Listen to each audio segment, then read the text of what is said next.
Hey, shalom, people, and welcome back again to another edition of News, Facts, and Comments Sunday Wrap Session. I am Akoti Tamor, and today we begin with the topic at hand, of course, and that is the destruction of the Black family. In preparing for this show, I thought that it was imperative that we take a deep dive into all those systematic forces that has gone into the destruction of the Black family. And today I want to begin with the root of the cause to have us go before what they call their judicial system. And that is beginning with the police department. There has been recent reports coming out all across America pointing to indications of police officers going rogue, as some may say. So many times we hear about cops that are just doing their jobs. So many times we hear about so-called good cops that are all of a sudden afraid for their life when they encounter what they have deemed to be suspects, criminals, upon sight. We witnessed in New York years ago stop and frisk. We witnessed the so-called dismantling of stop and frisk. But now across the nation, we're witnessing a rise of what we call stop and identify, where it is basically almost protocol for a police officer to approach you and demand that you identify who you are, and then most times identify or explain to him where you're going.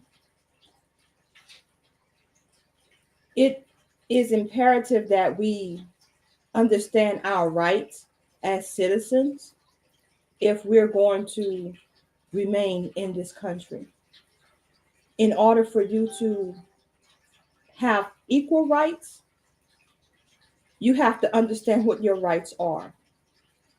Police officers are not above the law, even though in many times when we are going against them in the court of law, they sometimes have immunity in some cases.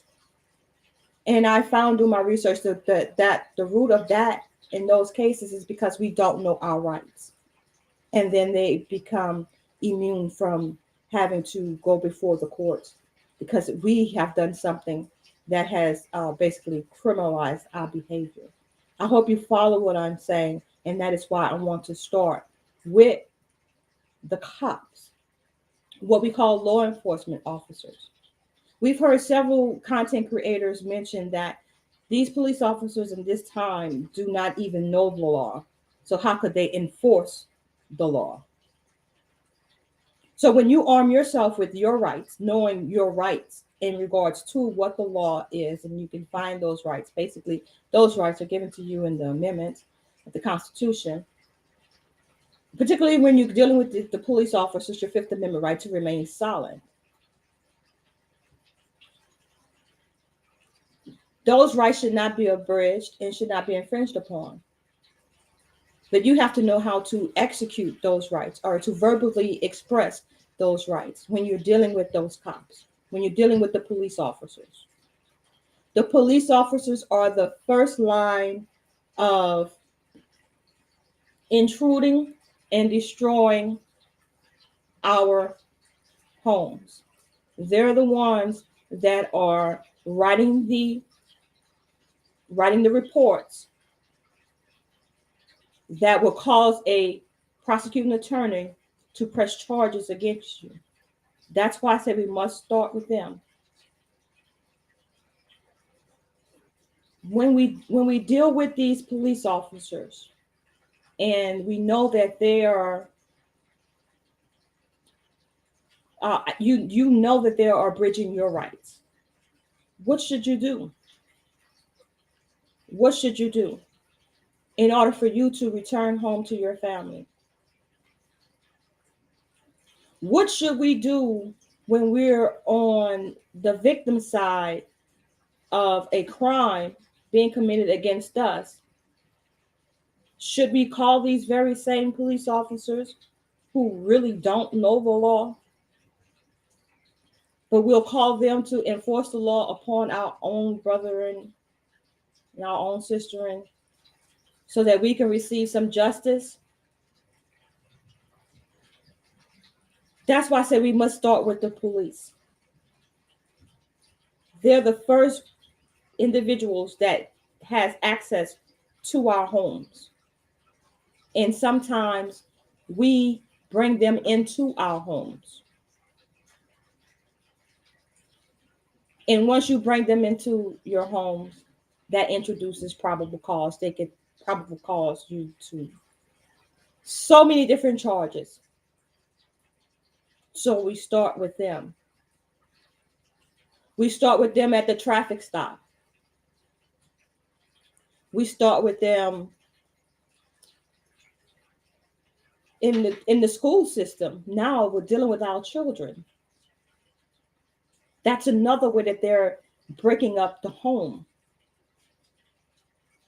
Because if your child has been disciplined in the school system, and the school system decides that they can't handle your child, before they call you, they'll call the police. And then the police will determine whether or not they're going to take that child to juvenile and have that child go before a juvenile court system. Get child protective services involved. The child is not in the home at that time. So it's the breakup of the home. And who's the main root? The police officer. Now, if you don't want to have an intrusion upon your rights, I say again, you need to know what your rights are. Another instance, how we allow the police officers an access to break up the home. When we actually include them in our domestic disputes amongst our families,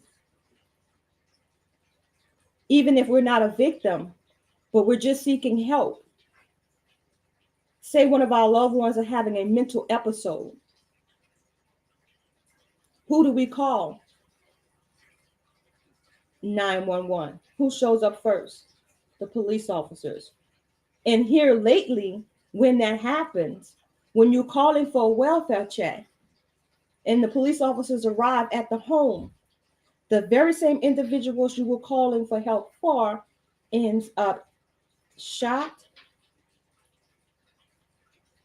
and injured severely, or shot and killed.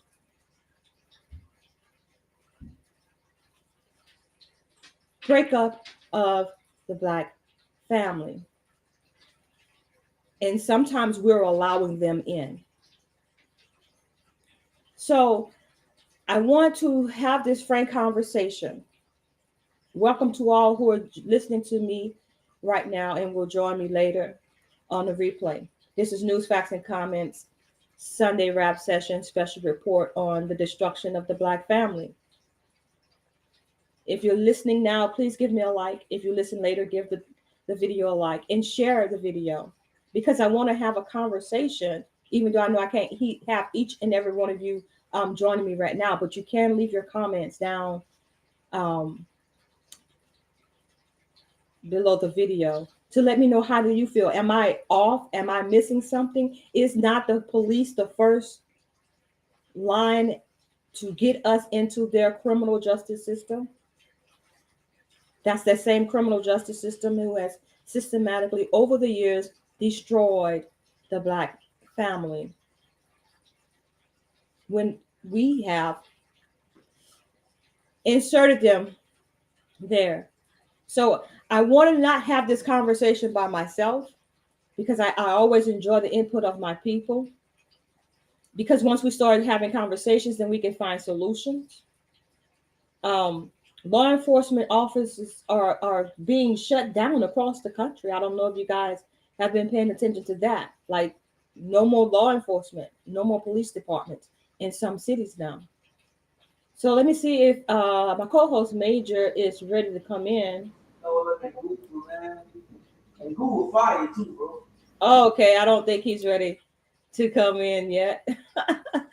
It sounds like he's on the phone. So we're going to go ahead and move on to my first presentation. I'm going to share my screen so that I can share a couple of videos that I've seen and found appalling, the way that the police officers interact with everyday citizens. And when I mean that, like everyday citizens that's just going about minding their own business, and then you're approached by a police officer, and the way that they handle you, and the way you should handle yourself. So I want to get y'all opinion on how you would react in these situations. And we gotta start with this one. Um, let's go ahead and pay attention to. Well, I'm telling you, I don't answer questions. From this point on, I'm not answering any questions. Number 1. Defying authority, a clash of rights and resilience. In a peaceful suburban neighborhood, Officer Laura Thompson found herself looking into a hit-and-run incident. She approached a gentleman who had been living in the area for a long. You know what, you all? I'm going to stop that video right there because I don't want to get a copyright strike. So for everyone listening out there, this is for educational purposes only. This is our commentary on these videos that we're going to be playing here. And for housekeeping purposes, I'm going to just go ahead and put this disclaimer.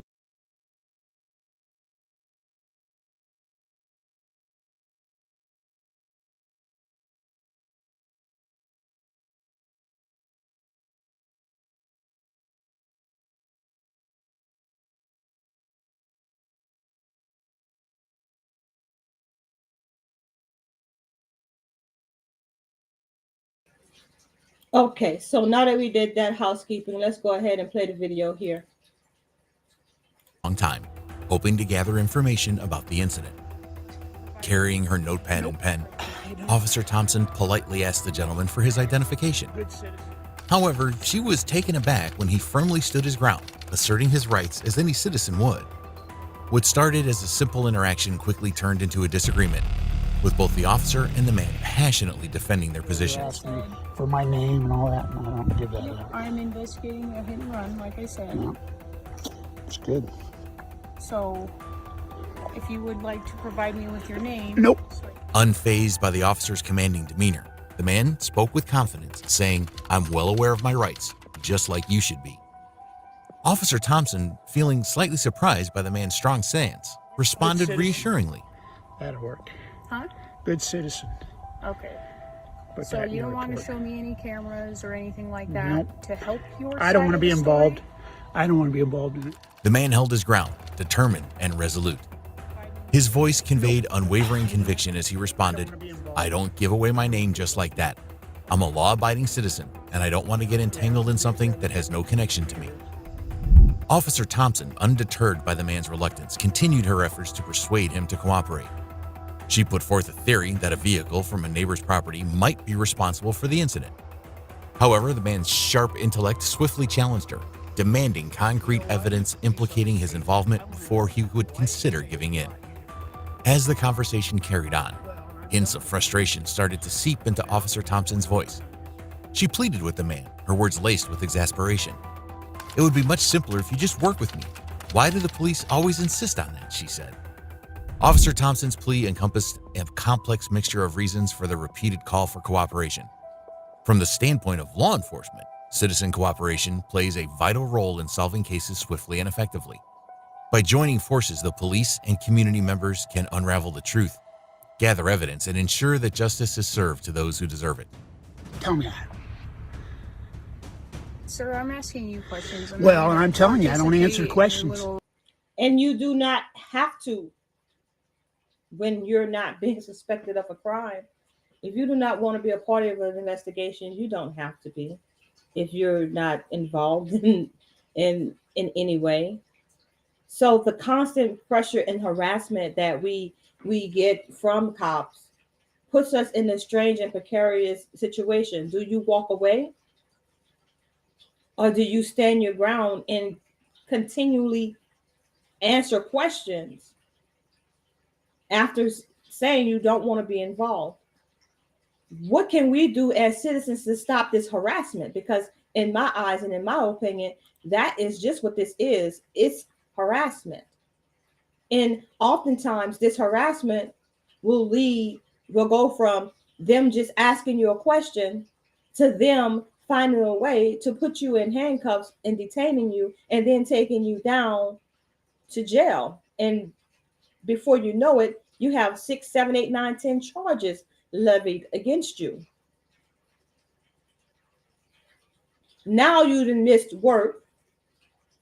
Now you're in danger of getting fired. Now you have to find an attorney.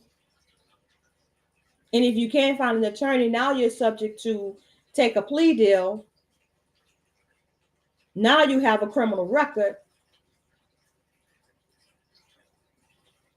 But we engaged the cop. We gave them that much power to get into our lives instead of just pleading the fifth. And that's just that. I plead the fifth. I invoke my Fifth Amendment right to say nothing and then do just that. Let's go on to the next video.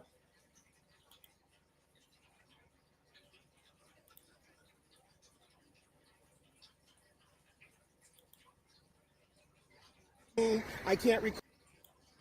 What you are about to see is a Flagler County Sheriff's deputy get checked by a citizen who knows their rights. What's your name and badge number? Are you videotaping license plates? I'm going to tell you right now, okay? If you come out here and you even tell me I can't record something from a public easement, I'm going to hold you liable under Chapter 21, Title 42, United States Code, Section 1983 and 1985 for conspiracy. You're dismissed. Oh, I'm dismissed. You're dismissed. Okay. I'm pretty sure I just asked you a question.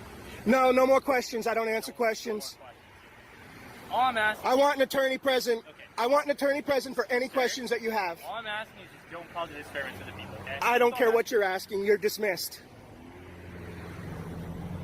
I'm gonna go talk to you. Have a good day. And as we have been so accustomed to seeing, once the deputy's narrative falls apart, he finally walks away from the situation to get another deputy's opinion before returning. Okay, I do need you to provide me information. I'm not going to give you ID. You actually have to. What crime do you suspect me of? There is no crime. Okay, so in Florida, if there is no crime, then I do not have to identify myself. Go fuck yourself. I'm not going to ID. I totally 100,000% refuse. I have not committed a crime. You cannot articulate a crime. You just said it in front of 27 people that I didn't commit a crime. If I have not committed a crime, then I do not need to ID. Bye-bye. The man behind the camera, 1,000% correct here. According to Florida's stop and frisk law, whenever any law enforcement officer encounters any person under circumstances which reasonably indicate that such person has committed, is committing, or is about to commit a crime, the officer may temporarily detain such a person for the purpose of ascertaining the identity of the person temporarily detained and the circumstances surrounding the person's presence, which led the officer to believe that the person had committed, was committing, or was about to commit a criminal offense, which the deputy clearly admitted that there was no crime taking place. So that is the moment of encounter with the police officer, which brings me to this.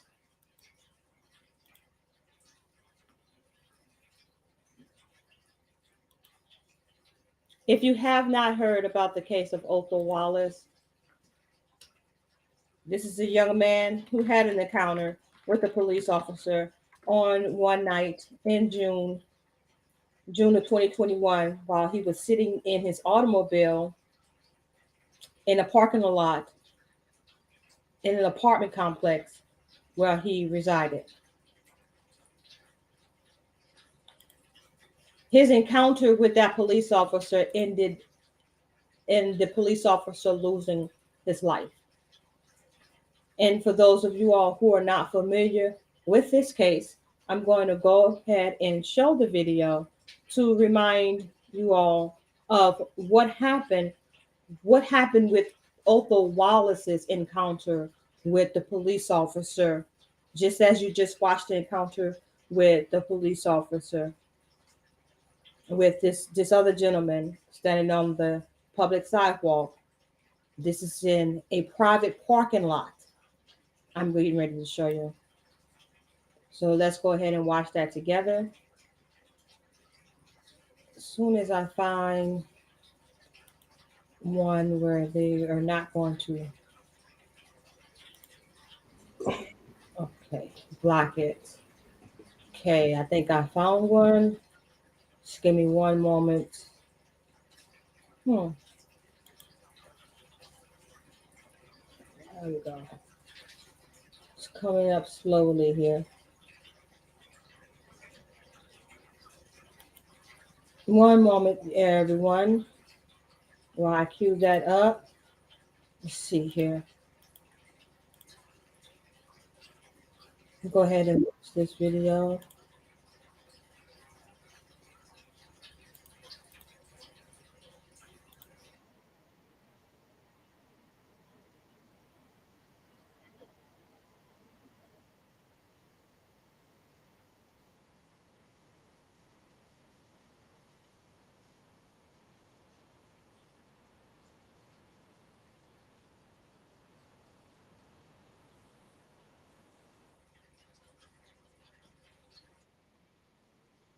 Okay, so what you did not see on that video was the point in time when Officer Rainer was shot. Now, that was an officer approaching a citizen sitting in their car, minding their own business, approaching him and asking a series of questions. At that point, Mr. Wallace could have invoked his Fifth Amendment and said, I don't talk to cops. But I see I have my co-host here, Mr. Major Davis, in the building. Major TV. How you doing? What's going on? Positive vibration. Good day, sister. What's up? What's up? Positive vibrations, my brother. Thank you for joining me. So, as I was saying earlier, that when we're talking about the destruction of the Black family and how the destruction of the Black family has come at the demise of the American criminal justice system, I said that we need to start at the root and how do we find ourselves getting in contact with the criminal justice system. And I say this starts with the cops. It starts with the law enforcement officers. So that brings me to the video that I was showing of different engagements with the officers and how they pry and force themselves on you, themselves in making you engage with them, which subsequently, most time for us, ends up with us going to prison, going to jail, and then getting involved in the criminal justice system. So I just showed the video for Othal Wallace and that engagement that he had with the law enforcement officer. Unexpected. He didn't plan for that to happen. You know what I mean? He didn't know that the cop was going to show up in the parking lot. Nobody called for him. Nobody called the police saying that they suspected anything, and the police officer just showed up. So what's your take on, and I know you in the past, yourself in the past, have had some engagement with law enforcement. How can you speak to law enforcement officers and engagement with the community and how that relates to how they're systematically broken up the Black family? It's all about design, in my opinion. It's like when you think about slavery, and you had these slave catchers and whatnot, right? That was focused on making sure that anybody escaped from slavery, that they're gonna make sure they catch them and bring them back to slave master. Then after slavery was allegedly abolished, you know how they create all kind of petty criminal offenses to falsely arrest a lot of melanated people. then have them working at plantations that eventually resulted in working at sheriff department or what have you. It's always been a thing, whereas we've been police, we've been controlled, like with the white flight when black people after World One migrated to on the north, cities where they thought was gonna be promising and growing.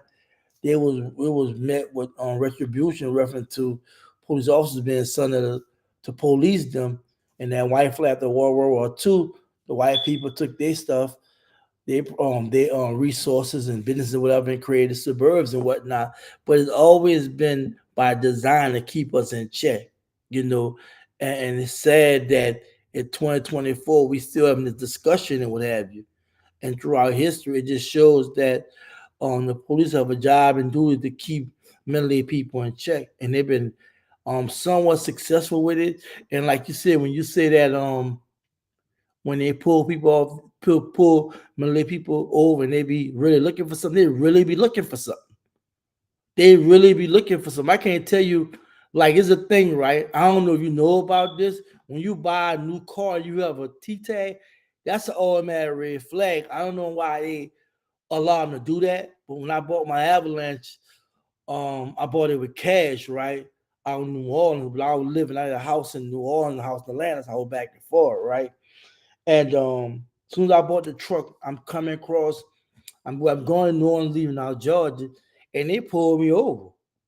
And when I say the man went through the entire truck, well, first he had a dog, he was a K9 unit, he sniffed the truck, and he was like, he was no excuse me. He said, "Hey man," he said, what's going on?" I said, "Nothing too much." He said, "You good?" I said, "I'm good."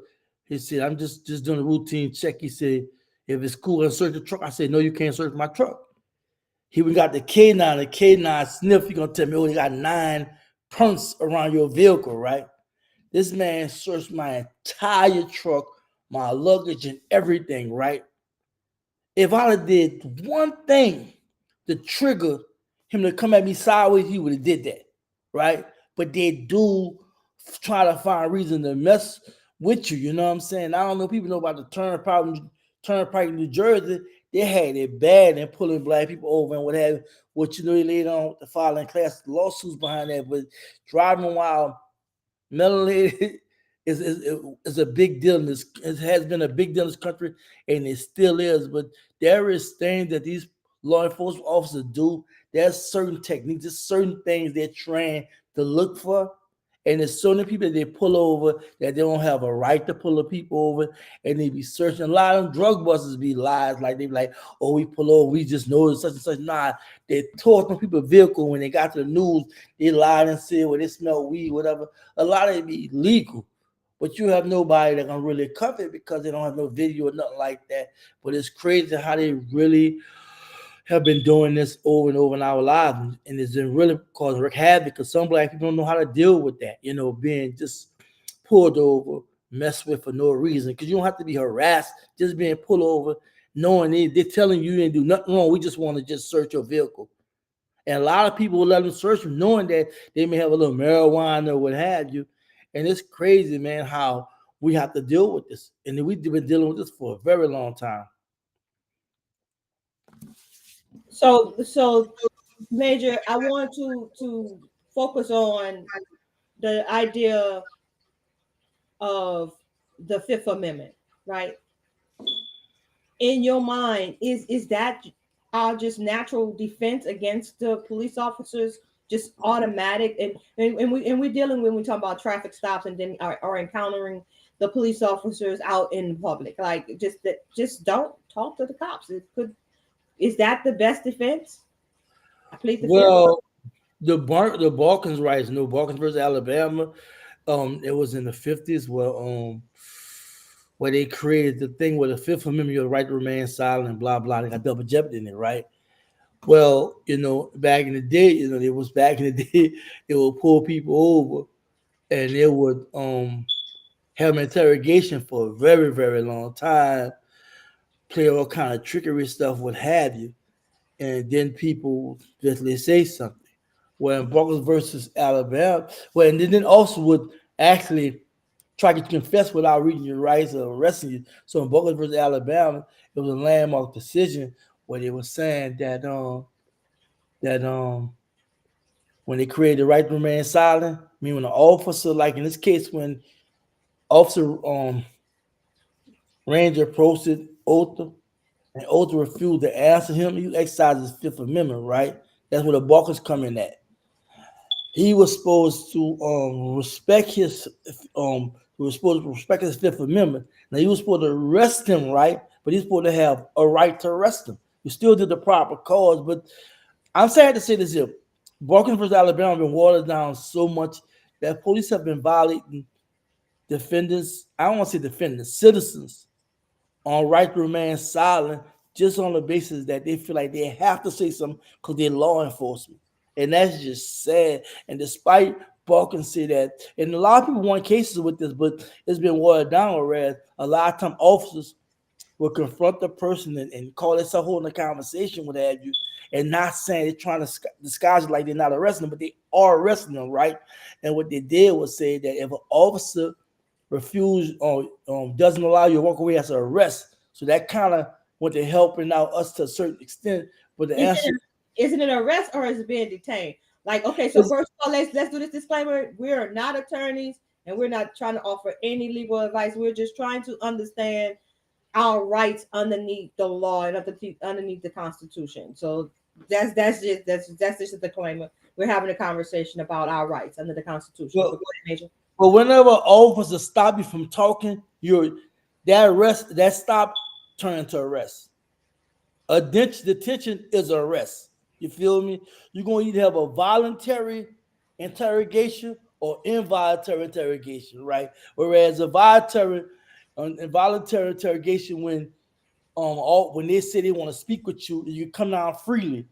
Involuntary interrogations, when you're not volunteering for it, they're arresting you and then put you in this this holding tank for them to come back later to question you. Now you don't have to say nothing to them, but in their mind, like, we have a right to question you, but you have a right in the Fifth Amendment to say in the Sixth to remain silent, then request attorney, right? You have that right. It's just, I mean, being have prior paralegal experiences and studying the Fifth Amendment very carefully as well as the Sixth. Police have did some. Even if you watch First 48 and a lot of these stuff, that there are so many things police do to violate people's Fifth Amendment that I don't think people really realize that. It's not just a traffic stop. It's once they arrest you, you know what I'm saying, bring you into interrogation, you still saying, I don't want to talk. I'm quiet. They will leave you there for hours. They'll go bring you a cigarette. They'll get you some McDonald's, whatever, or get you confess to the crimes, right?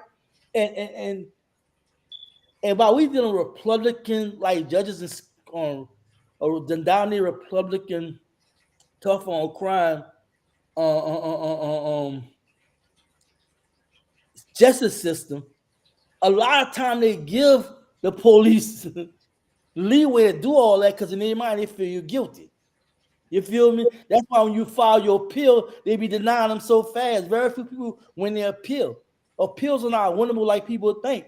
We in a lot of conservative states, the federal government, federal courts are conservative. United States Supreme Court is conservative. So you got these conservative justices and judges that support the nonsense because in their mind, they're upholding the law in the sense of keeping certain people in check, particularly poor and melanated people. Well, traditionally, that's what the police officer or law enforcement were installed to do, to keep melanated people. Back in the day, it was the cops or whatever, slave catchers, right? So that's their whole purpose, is to keep us in line and keep us, I guess, us separated. I would say separated from what they consider their American citizens. So I want to go ahead and welcome to the show Sister Dee Dee. Sister Dee Dee is coming to join in on the conversation, and I do want to thank you, my sister. How are you doing today? Hey, I'm good, family. How y'all doing? How you doing, sister? Hey, bless. I'm good. Look, like brother Major say, positive vibrations. Okay, that's what we need. Y'all hear me? Yes. Definitely. For sure. Yes, it's good to see y'all, and thank you for this live. I do appreciate the invitation. And I apologize for my tardiness. Okay. Oh no, no problem, sister. Yeah. No problem. We were just discussing law enforcement and how they're the first line into the destruction of the black family. So, what's your take on law enforcement and how they affect the black family and being that first point of contact and introducing us to the criminal justice system? Okay. Thank you. My take on it is first and foremost, we should have our own, you know, protection in terms of, having our own uh, policing. Excuse me. Because when you're dealing with what has always been, which is slave catchers, in our communities, it's always going to pose a problem because of the way the system is set up. It's set up for us for failure. Okay. So, and I'm not saying that every cop is bad, no, but, you know, from what we've been, to me, there's always going to be even bad cops, even with other cops that aren't, harassing us or brutally attacking us, and sometimes, in a lot of cases, murdering us. If you have people that other cops that sitting around and allowing this to happen, and they're not saying anything, they're not trying to change the problem, there's going to always be a problem that exists in our community. Um, so I hope I answered that okay. Yeah, that was perfect. That was Oh, part. okay, Perfect. okay. So Yeah, there is always going to be a need for law enforcement in our community, is what you're saying. But yes, the problem is with that is that the law enforcement that we're inviting into our community are causing more harm than good. And like I said in the beginning of the broadcast, of the beginning of the show, that we mhm, actually sometimes invite them into our world because we yes. don't know our rights. Yes, yes. And Yeah. it's unfortunate. Oh, I'm sorry, sis, go ahead. No, no, go ahead. Yeah, unfortunately, like there's a lot of cases where there's mental health, in our communities. And when the cops arrive, the first thing they want to do is treat our people like animals.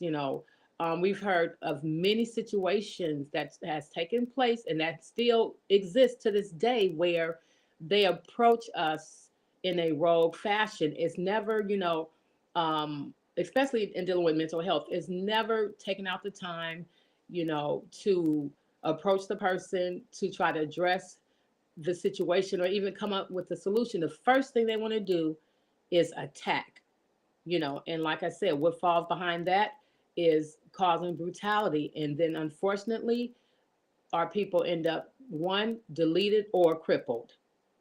Okay. So I feel like, and I've been saying this, and I'm just, you say it so much. Building, our people need to build. You build, come together collectively. You build land, you build policing, education. All that comes together. You know, I know a lot of people are talking about reforming the cops and so on and so forth. We just need our own everything. We need our own land. We need our own schools, our own businesses, our own police stations, our own government. That to me will rectify all of this. So as long as we stay under their umbrella of terroristic, things that they do, it'll never change. It's going to always be the same situation. Now, as far as our brother, Ozone, fortunately, he did not become a hashtag. A lot of our peoples, they don't stand up, you know, as like Ozone did. He stood up because he wanted to live. So thank God he's still alive, so, and he should be out, period. But anyway, again, nothing's going to resolve itself. It would take a collective of people, our people, to come together, start building, land, everything in order for this situation to finally, you know, um, resolve itself. That's the only thing I can think of. Okay. Because Right. as long as we're still under them, it's not going to change. It will never change. We have to be the power at B. We have to police our own selves. But all of that comes with governing, schooling, everything. So Yeah, we definitely need some self-governance. And when I say self-governance, I mean like controlling your own actions and interactions in this yeah. world. So I want to thank everyone who's joining in right now, listening to the sound of my voice. Thank you for tuning into News Facts and Comments Sunday Rap Session with Major TV and our lovely sister DD. We're discussing the destruction of the Black family and how the criminal justice system is totally affecting that. Um, I see we have Corporal Kickass in the chat, and thank you, my brother, for joining us. I did say in the beginning that I wanted this to be an interactive conversation, so I will be going to the comments as we go along. So, brother says Corporal Kickass says federal government has a bill floating around right now to suppress any other armed forces in communities other than the ones that they deem okay. And I think that is in response to what our sister Didi was saying about how we need to police ourselves. And, try as they must, they cannot stop individuals from defending themselves. I'm just going to leave that right there, Corporal Kickass. And then he says there have been 2 brothers killed by police during mental health calls in the last month that we know about. And that part, my brother, that's the part that I'm talking about, how we invite the law enforcement into our homes, which causes our homes to be broken or destroyed. I mean, he's literally killed at the hands of the people that you called to try to help you called to help save them. That is absolutely crazy. And so that goes to what Sister Didi is saying, that we have to be self-governing. We have to be self-government and stop inviting these people into our homes, which brings me to the next portion of our discussion. Before I move into that, I want to go ahead and invite you all to a 30 for 30 celebration for Othal Wallace, put on by Flap and some other individuals making up the Mighty 300. So I'm going to go ahead and show this video as a commercial break, and then we'll be back on the other side to discuss that.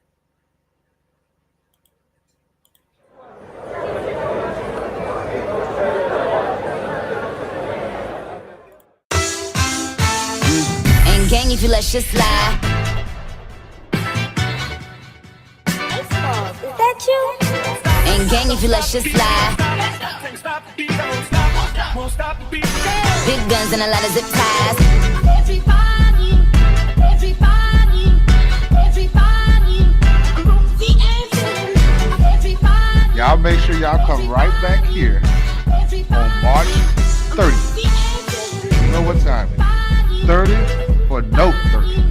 The main theme will be a family affair. So y'all make sure y'all come and join us as we celebrate our brother's solar return on March 30th. We are asking for 30 for Note 30.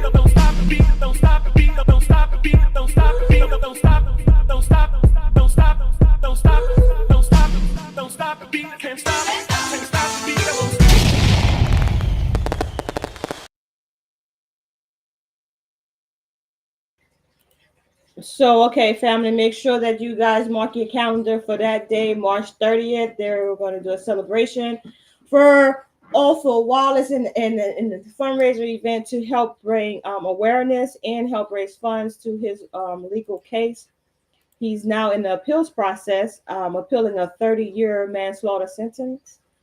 So if whatever you can do, we're asking that you go ahead and make your donations now or later. Just donate. Do something now, do something then. Both times is greatly appreciated. Anytime we can get together to try to raise funds for our brother is a blessing. So whether it be now or better be later or in the future, please do what you can today. I wanted to turn your attention to why this is important. As Sister Didi said, that our brother lived to see the day to tell his side of the story. And that incident was captured in my opinion, made history. Othal Wallace made history because we often wonder, we often wonder when the cases of our brothers being slaughtered in the street and don't live to see the day. We often wonder, well, what happened? What actually happened? And our brother was here to tell us what happened, and that's why it was important that we donated the first time, and now we're continuing to donate to make sure that his legal defense is paid for as he goes through the appeals process. So I want to show you all this particular portion from the trial. This individual right here, in my opinion, perjured himself on the stand. And it actually changed the trajectory of the trial. And the reason why I say that is because if he perjured himself on the stand and the jury heard what he said, then they're thinking that he is an expert witness and what he's saying is actually truthful. So let me go ahead and point out this section, and then I'll be back with my commentary on this gentleman on the other side. Oh, before I do that, did any of you all want to say something, Sister Dee, Brother Major? Did y'all want to say something before I get into that? No, just let it roll. You got something to say, Ms. Dee? Yes, fam, I'm here. You can grab another. Sorry, yes, I'm here. Yes. Did you have something to say before I roll this next clip? Oh no, we good. But I will have something to say in a little bit. Yep. Go ahead, sis. All right. Thank you.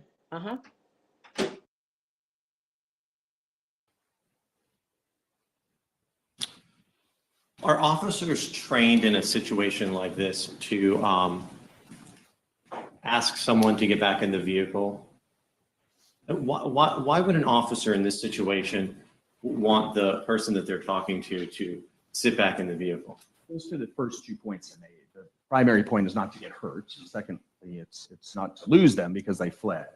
When you're in a vehicle, you're contained and you're somewhat stabilized. Now there may be weapons in the vehicle, but at least you can see them. At least you're aware of it. So you have the reactionary timing to your favor because you're placing them in an area you're going to be watching their hands. But what you've eliminated is mobility, the ability to quickly run, to fight, to do the kind of things that the officers are also afraid of. So when you can contain them inside of a vehicle for questioning, it gives the officer a little bit of a relief and anxiety so that they can move on to the next part of the investigation, which is the investigation itself.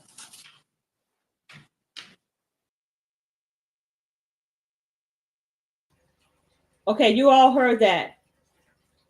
You all heard that, so that they could hold you there while they continue your investigation. But why is there an investigation? In the case of Othal Wallace, what was he investigating? That was never made clear. Not even to Othal Wallace. I want to go to the part where Othal Wallace's attorney is questioning him. I just wanted y'all to see that part. But when Othal Wallace's attorney questions him, it gets a little fuzzy.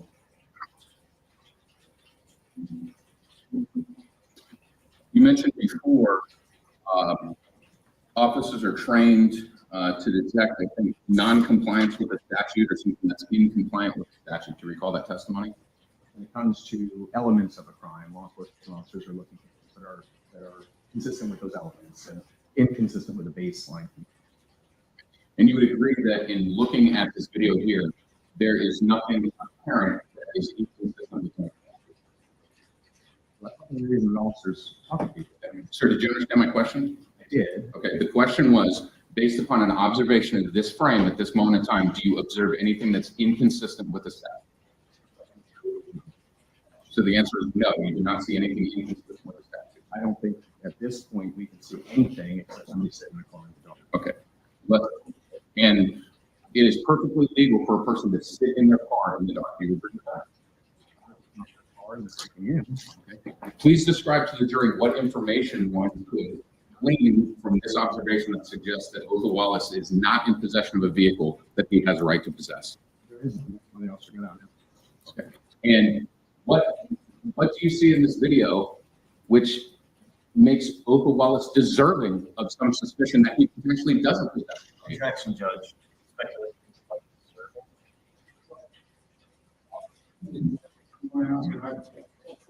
Okay. Please point out specific observations in this frame would suggest to a reasonable officer that Othal Wallace is unlawfully in possession of that vehicle. You're framing this as a reactive response. I'm framing it as a proactive one. So there is nothing that the officer knows at this point, except Thank you. he is controlling a hotline note. Thank you. Okay. And is it?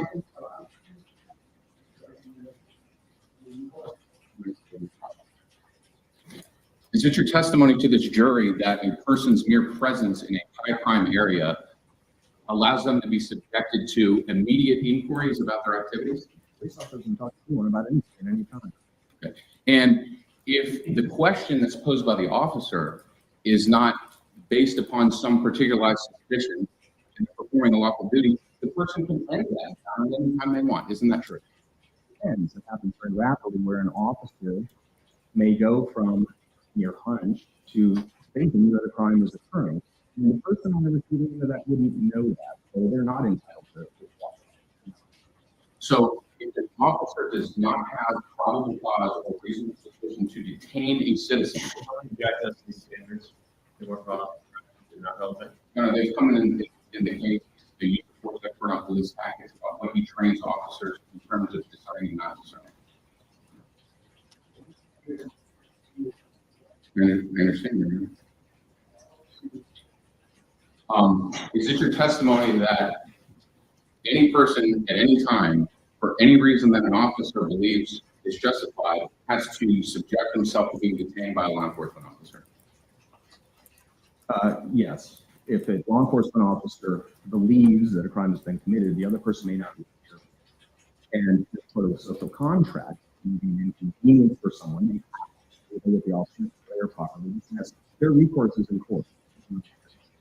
So your testimony is that upon an officer just believe that a person is committing a crime, that an individual, a citizen, has to subject themselves to detention and inquiry. Yes. Or maybe we approach. Did y'all hear that? Come on, Major, come on in. And this is an expert. Let me just say this. Expert witness. Come on now. Let me just say this. The police, law enforcement, sheriff, deputies, whatever, they have been playing with individual counsel's rights for so long, and it's so aggravating for him to say the things he's saying and so boldly, right? And the thing about what I don't like is he's totally removing the responsibility of the officer, what the officer will do when he first approached somebody. For the post to introduce that he's an officer, you know what I'm saying? And I'm gonna say that got to be in fine print, but obviously officer, but at the same time, he should be very specific and direct why he's questioning that person, right? And he should make it clear that this is not arrest, it's just questioning. If that person refused the question, refused to answer his questions or what have you, that's supposed to cease right there unless he arrests him. It's supposed to stop right there unless he decides, I'm going to arrest you, right? Or hold up 1 second, run your place, whatever. Now, don't get me wrong. There's so much you can do in a position where you're dealing with law enforcement like that, right? And too many times our people do panic, and too many times our people too kind of like get a little antsy and whatnot. They already looking at you sideways. They already feel like you're a suspect. So don't take that much for them to taser you and want to shoot you. But what this expert witness tried to do was justify Rayner's irresponsibility in presenting himself properly, as well as acknowledging why he was confronting Othal, right? Mm-hmm. And it said that they're so bold in saying it and disregarding people's constitutional rights they're violating. And this is a problem, and it's been a problem. And until we figure out as a country, it's going to be issues with law enforcement versus the Black community and poor people. Right. And so the gentleman that you saw in that clip questioning the so-called expert, he really was taken aback at the judge's response to him to their defense, to the prosecuting attorney objecting to his line of questioning. And I think what Mr. Tim was trying to get to was the fact that, you have a right to walk away, right? So what he did was made sure that he included that line of thinking for the jury in his closing argument. So I want to go ahead and let's take a look, listen at what he had to say about that in that regards. Restroom break, 10 minutes. Oh, yeah, I think I gotta back it up a little bit.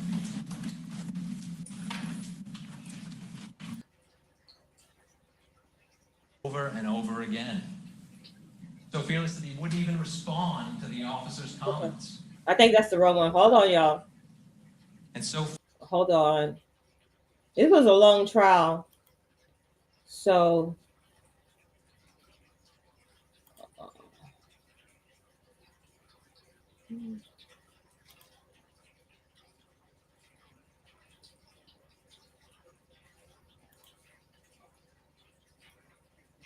I think this is right about you to read his mind. Here we go.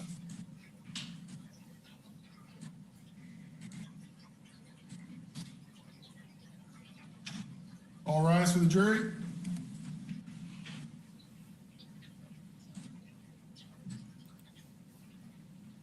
Major, did you get a chance to see this part as it was playing out? Were you watching, or did you watch the replay of it?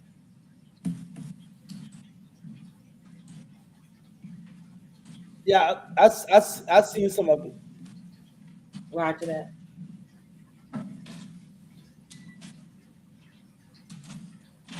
So it was. So we were waiting for the jury. You may be seated. There we go. Here we go. Defense, you're closing. Orders, please. Members of the jury, good evening. If there's one thing that I think we can all agree about, it's that this has been a very long and stressful couple of weeks. And this morning, when I was leaving my house, my wife gave me a cup of coffee and she said, I know that this is going to be a long and stressful day. I read your mind. I was thinking about that on the drive to the courthouse, and it really underscored what this case comes down to, which is that the state of Florida wants you to read Othal Wallace's mind. The government has summoned you here today to deliberate on the most serious accusation that we can lodge on another one of our citizens. And with your deliberations comes the responsibility to fairly consider all of the evidence, all of the testimony. And in doing so, you have to be convinced that the state of Florida has met its high and heavy burden to convince you beyond a reasonable doubt that Mr. Wallace is guilty.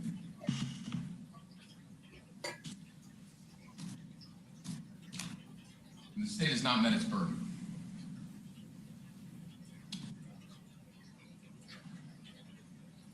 The state of Florida has to prove either that Mr. Wallace, in a premeditated fashion, killed Mr. Rayner, or that he was committing the felony of resisting with violence at the time, and that caused his death. And in doing so, the state has relied on what I would categorize on an alphabet soup of information to you. So what I want to do here is just stop the video right there on that screen. And these are all the things that the attorney outlined that the prosecutor had to, the burden of proof that the prosecuting attorney had to meet. And I just want us to have a conversation about number 3. Dee Dee, look at number 3 and tell me what you think when you're thinking about our brother Othal Wallace. Number 3.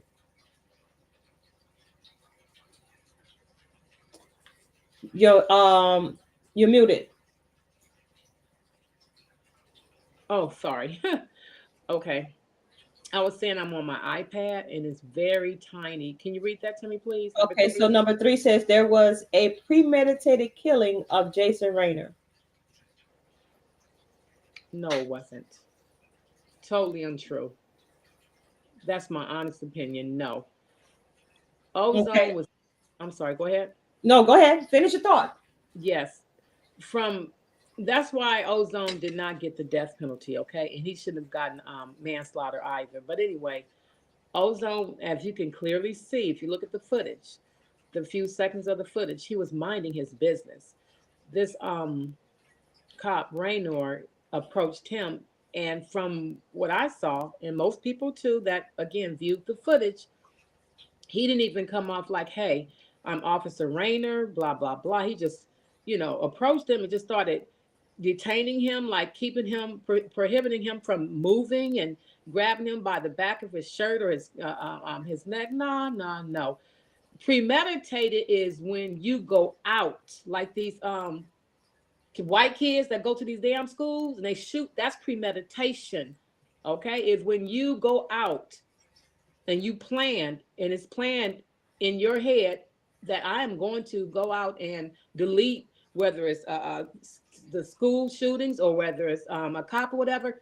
Ozone was minding his business in his car, just left his children. He's in his car minding his business. He was approached. Premeditated means you out there on a limb, you looking for some people, whether it be cops, kids at school or whatever. That's premeditation. Ozone, it was very clear. He was minding his business. If I saw otherwise, or even his supporters saw otherwise, and all of the people, that's helped in this fight for his freedom saw otherwise, we wouldn't be even having this conversation. Ozone, I've had many conversations with him, and he made it clear to me. He says, sis, I just left my daughter. We just made a cake. I was on my way inside, and just think, and we can go back and think. Hypothetically, let's say we were Ozone, he said he was smoking his cigarette or whatever the case. What if his Black and Mild, what if he never pulled that Black and Mild out and went straight inside? See, we can look back and think that, but at the same token, what gives anybody the right to approach you, whether, you be a cop or a stranger or whatever? If you're in your vehicle, you mind your own damn business, you mind your own business. So what happened to him, if let me say this real quick. Somebody put the chosen few, they asked, what will it take for us to unite? Get rid of the fear first. And I'm going to tell you something. I really believe in my heart with Ozone, what took place with him and the others that ended up deleted, that ended up becoming hashtags, was because they feared. Anytime a cop approaches you, the first thing we want to do is get nervous. And I'm going to tell you why we get nervous, because we don't have a unit. You dealing with a lot of Karens and Kens out there. When they're approached by cops, they're fighting and biting and kicking and cursing and all of that shit. But they know they have a backup. Okay? So the best way to handle the situation is so imperative that we get together, and not in a violent way. Violence meet violence, okay? But it's so imperative that we get together, and unify, because every time a cop approaches us, we're going to freeze up. Every time a cop approaches, they whisper something and you take off and run, and then they go, bang you in your back. So I know I keep repeating myself like a broken record. But that expert, so-called expert witness, said something that made my eyebrows raise up when he said your recourse is in court. So you allow you allow the cop. What he's saying, just allow the cop to violate your rights, and your recourse is in court. If you make it to court, and that's why we're saying That's why it's very important that you support brother Othal Wallace, because he actually lived to make it to court. So he's saying, if you feel like your rights are being violated, take it up with the courts. So here it is, brother Othal Wallace. He's doing just that. He didn't take a plea. He said, I am not guilty. Thank you. I was defending myself. I was defending my right to live. That right. part. So if I know people are saying, well, wow, they keep asking us to donate. They keep asking us to donate. Well, he's still in prison. The lion's den. 30 years. If we don't, then here that brings us to the topic of our conversation, the topic of the show tonight, and the destruction of the Black family. Here it is. This is a man who is raising 5 children and not asking anyone for help. No. Doing what they want African American so-called Black males to do in their families, be there for them, raise their children, and now they've taken that away. And by the time this gentleman, Mr. Othal Wallace, get out of prison, if he doesn't win his appeal, it will be that his children will be grown. Yes. 30 years, and 30 years his children will be grown. Yes, he'll be damn near a great grandfather, damn near. So is that a destruction, a form of destruction of destroying the family? That here it is, another 5 children would have to grow up in the household without their father? Definitely. That's a big destruction. It's a big it's divisive, and see, that's the thing. That's what they want us to do, the fathers, of our children to do. They want them to be away from their children. They want them to be away from their loved ones, their wives and their parents, and so on and so forth. Like I said, and I can't say it enough, what happened with Ozone, after that trial, he should have been fully exonerated, period. That cop had no business even approaching him. And, and again, Ozone, he was phenomenal. He told the truth. He stood on truth. He stood on business. Now it's our business to get him home to his family. And that's right. And sister, I'm so glad that you said that, because if you all are listening now or will listen later and you believe that Othal Wallace was not guilty of number 3, premeditated killing of Jason Raynor, do us a solid and drop $10 for standing 10 toes down on someone's right to self-defense. 10 toes, $10. Somebody drop $10 in the donation tab. Somebody drop $10 in the donation bucket if you believe that Othal Wallace did not engage in premeditated killing of Jason Raynor. If I had my say, we would just take the criminal justice portion of the United States Constitution and ball it up and start all over again. Because the whole premise of it was based on the fact that we were slaves or being let go into this world as so-called freemen. It had nothing to do about having justice administered to us or for us. Can I get an amen on that? Amen, sis. You're absolutely right. One love, family. One love, ARE Radio. Thank you for tuning in. You're now tuned into News, Facts, and Comments. Sunday rap session, we're talking about the destruction of the Black family. And now that we're talking about the cops ad nauseum, we can move on to the second portion of this live, and that is talking about the so-called lawyers. The so-called lawyers, the prosecuting attorneys, and the so-called public defenders, and sometimes defense attorneys. Now, shouts out to the defense attorneys who was working in the Othal Wallace case. And one would think, oh, wow, why doesn't Othal Wallace have Black attorneys? Well, I would say to you, That's a damn good question. Where are the black attorneys that would stand up in a case like this without having to say, I want all my money up front from you Negroes?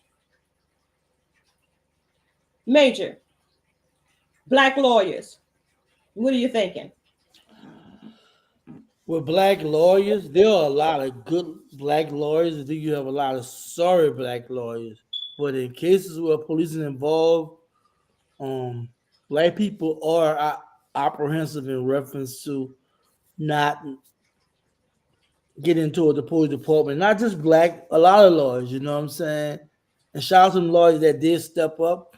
I can't speak about the lawyers in Florida that didn't take the case or what have you, but I know that a high publicity case where, and I'm not gonna say it was a high publicity case, but officer was killed, and they were in line of duty.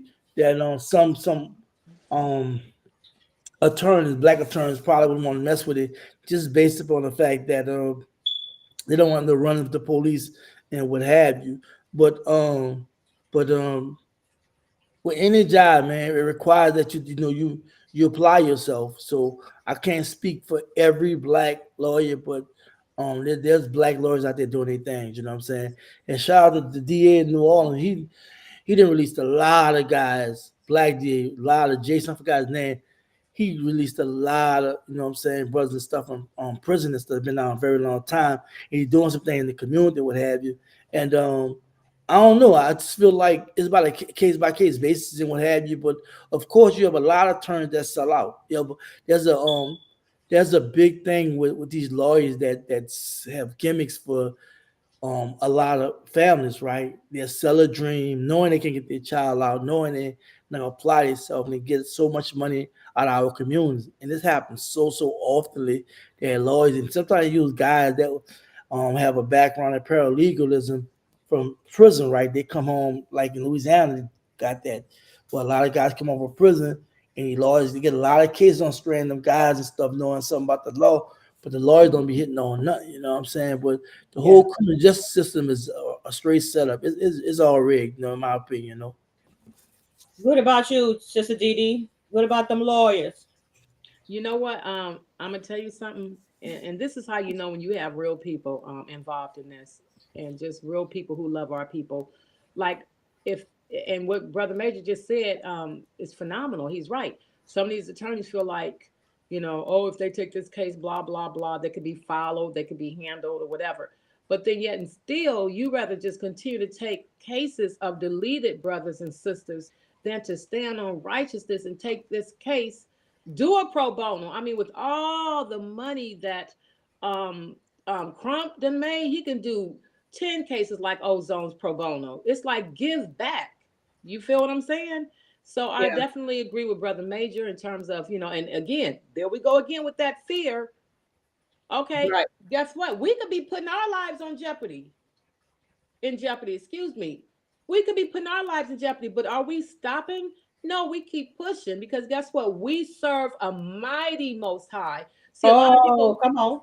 A lot of people say, "Oh, I trust God, but then yet you won't do a simple thing and try to get this man out of the situation he's in. It's going to take a unit.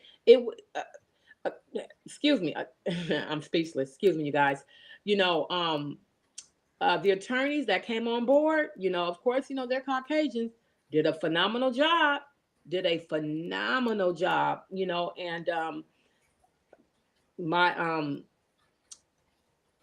I am, and I know Ozone, he is eternally grateful for what they've done for him. This just shows you what I've been speaking of, how we can't even come together, even attorneys, okay, to do something like this. There's so much division, not even only dealing with the destruction of our fathers and so on and so forth, but what about the division of us? See, it starts at the home first. Y'all feel me? Yes. But can I say this though? Come in one quick. But know what really surprising about the Othal Wallace thing, right? When all this thing took place, because when we look at how them brothers pull up in Brownsville, Georgia, behind my Aubrey, Yes. We learned about a lot of Come these on. groups, include us, the black gun clubs, Yes. all this was new to us, right? We didn't Yes. even exist outside New Black Panther Party that stemmed Mhm. from the old Black Panther Party, right? Yes. And to watch this brother who worked in not just in fact he was the new Black Panther Party, what have you, and to watch how they had all the rah-rah going on and what has happened to him in real time, something he stood up against, actually become a victim of it, and how they didn't respond, and how they didn't support, and how they let a lot of petty divisional things happen, negative things happen, people planting different seeds in each other's head, ears, and whatever. It just was horrific. And it just showed you, even on a movement level, not alone the community, but even on a movement level, they divided. So that's why I always tell, according to everybody, it starts from the top first. Yes, it does. The top ain't right, the bottom won't be right. And that's why the people can't organize, because the Negroes at the top, they all divide. They all on some other stuff. And the funny thing about it, before I let you finish talking, all of them really saying the same thing. Yeah.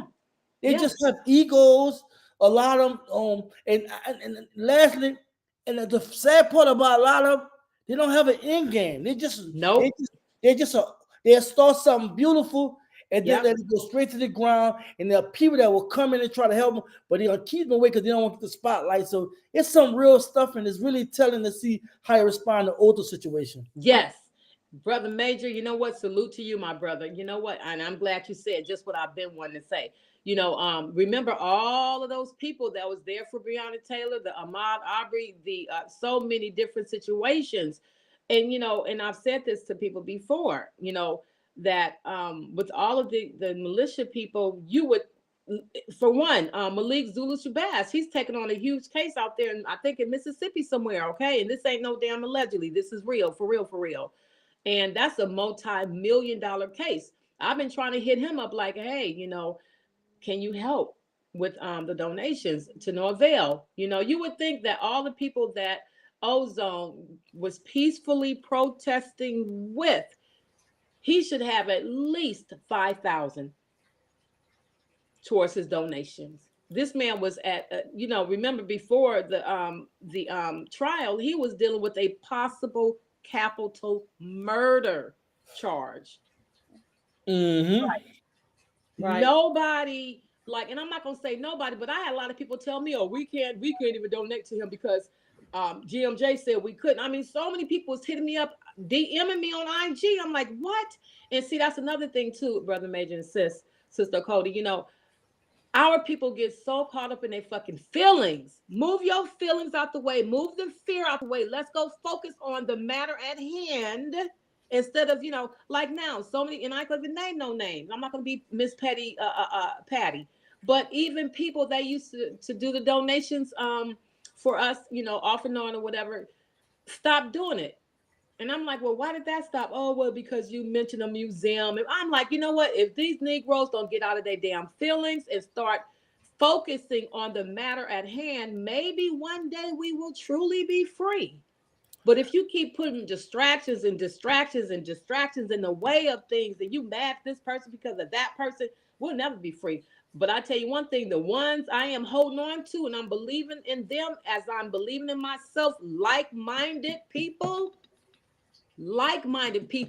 are the ones I'm rolling with. Well, I'm gonna just be real with you. Like the rabbit at the hat. A lot of people just talking. They're really not about it. See, I can talk firsthand because I went out there and put boots on the ground, and I seen it. I was telling somebody that day, I seen it up front. Mm-hmm. Up front, I seen the unfortunate in our community, whereas we really on some other stuff, and we act like we see the big picture. Well, give me with a lot of our people, they read some books, they learn something, they sound good, they something to know what they're talking about. But once you really get in the meat and bones of it, they don't be having an implant. It's like they're clamoring for the support, they're clamoring to stay relevant as opposed to just doing the job. So for me, it's sad to see that this brother not only was a part of the movement, but he was on the winning side of the stick of not losing his life unlike and unfortunately, like many people who lost their life. And that's why I try to tell you a lot, Cody. Don't drag me into all this stuff. 'Cause a lot of stuff here, what you see and what you get, it ain't all it appear to be, unfortunately. And some people don't like the fact I'm vocal, but I'm gonna be major. I'm gonna be nothing else, and I'm gonna call it what it is. Yeah. So we're talking about the state law enforcement officers and their constantly interfering and destroying the black family. We were talking about these lawyers who hold themselves out as officers of the court, and sometimes it works not to our favor. And I want to talk about the public defenders that's in the court system. Public defenders, those are the individuals that the court assigns to defend individuals who have been accused of crimes. Now, many people don't really realize that public defenders work for the court, and they have a very cozy relationship with the judges and the prosecutors. They all work on the same team. They all work out the same building most of the time. So how is that not a catch-22 or leading us straight into a burning building by going with and trusting in a public defender? I mean, sometimes you have no other choice. Really, if you don't have no money, so. And that is why we have to do things like what we're doing right now, trying to bring awareness to someone who would be otherwise having to be at the mercy of a public defender, even on an appeals case, if it had not been for the community coming forth and donating and supporting the brother in his legal defense. And so that's why it's imperative that we continue to donate. Now, let's see, let's go back to the fundraiser page and do a refresh and see what we have. Do we have anyone? Looked like we had somebody made $10 donation on the strength of that was number 3, right? That Othal Wallace did not act in a premeditated fashion in the killing of Jason Rayner. So the death of Jason Rayner was not premeditated. So now let's deal with Othal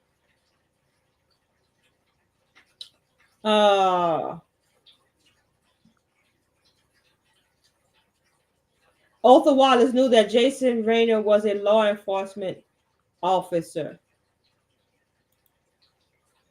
Now I'm just go ahead and put this out here. I know there's times that there are times that have been reported that people have been acting as if they were cops, but then it turns out to be they weren't cops, and people were being accosted, people were being robbed, and bodily harm come as a result of that interaction with these people who really weren't really cops, but they had the badge, had the uniform on, so forth and so on. So could the state even how would we know that Othal really believed in his heart of hearts that Jason Rayner was a police officer? He didn't do the normal thing when you approach. Hi, I'm Officer Rayner. I'm approaching you because that's the usual. Nothing about that encounter was usual. What do y'all think? Well, by law, if you got a uniform, like that kills you. That statement you made. If you got a uniform, police car, it's different than being undercover. You had a uniform on, so that right there would suffice to say, well, if he introduced himself as officer, he still was a police. You can tell he had the uniform on. What do you think, Sister Dee? What is that we've heard stories of people dressing up like cops and holding themselves out to be cops, which is illegal in itself, but it does happen. Yeah. And I have to disagree respectfully with our brother Major. Brother Major, you'd be surprised. I've seen, how people, have you ever seen those cars that people buy from auctions and stuff? They're like cars that were previously used as police cars, right?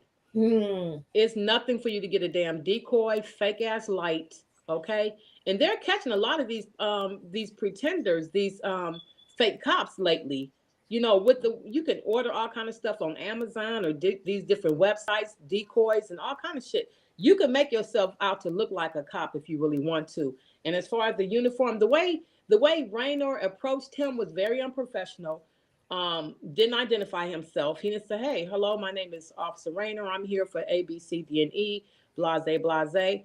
Really, the most he should have did was just said, "Look, there was a stolen car in the area. Just blah blah blah. How are you doing tonight? Okay, didn't want anything. Maybe did you see anything? Whatever." And they took his ass on. He didn't do that.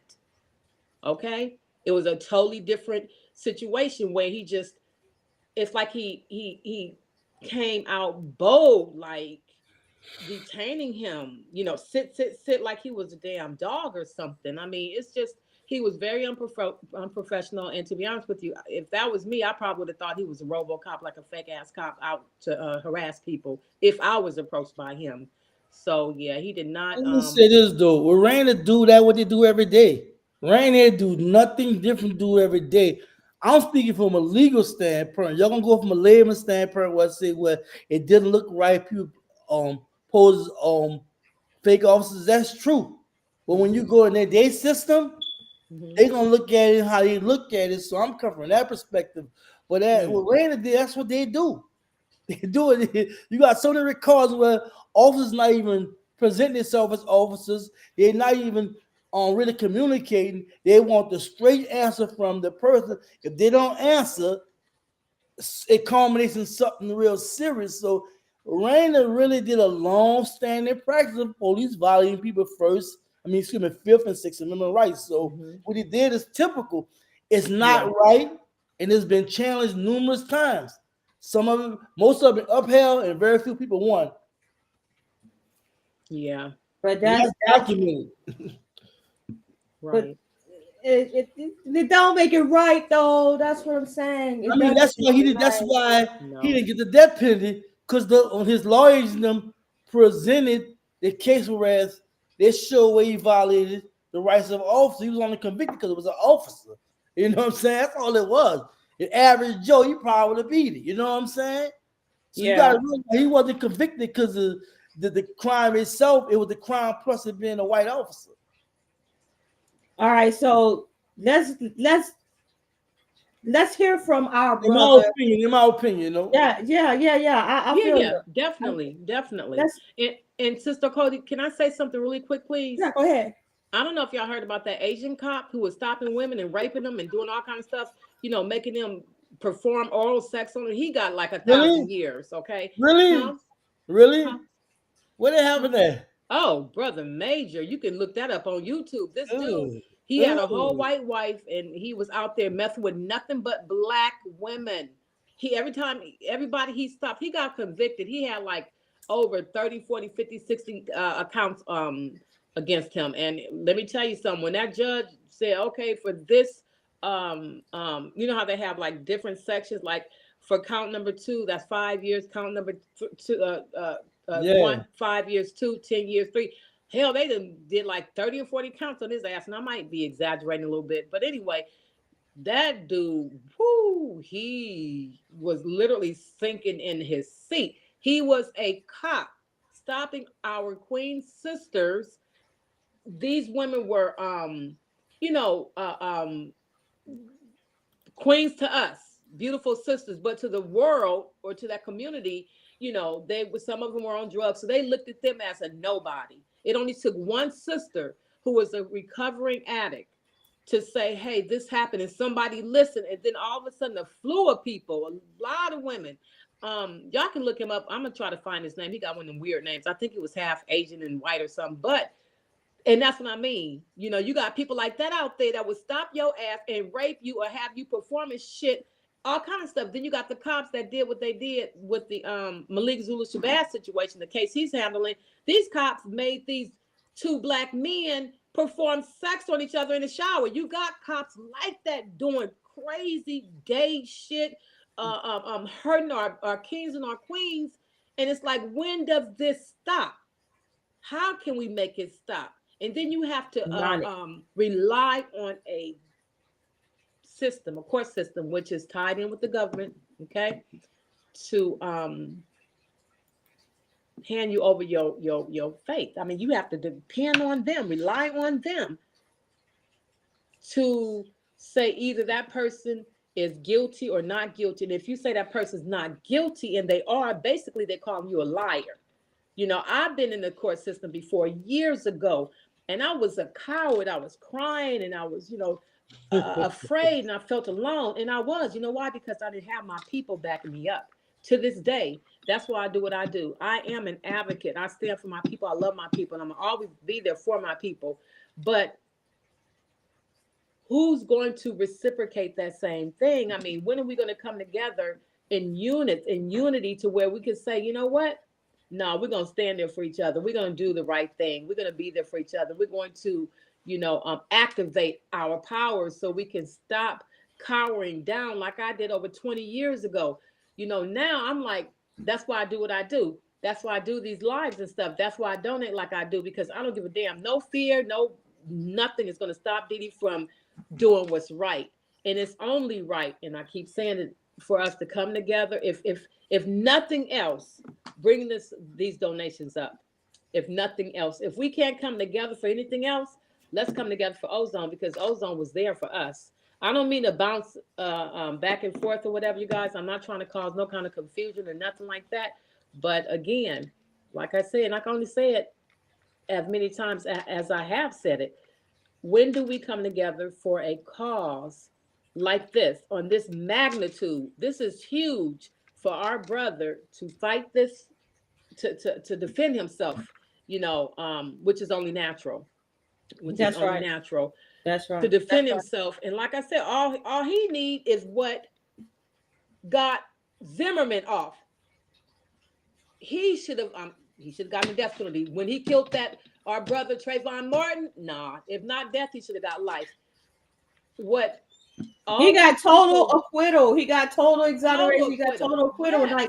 Like, I couldn't understand how come that wasn't the same for us than them. The rules ain't the same for us like for them, Yeah. Right, but we talking about the same state. It was in Florida, so it's the same. It's the same criminal justice system. The rules still the same. I just would never understand, and maybe I don't understand because I'm not a lawyer, but I don't understand why acquittal, not guilty, was not one of the charges for the jury to consider. Like, how the hell that happens? Like, okay.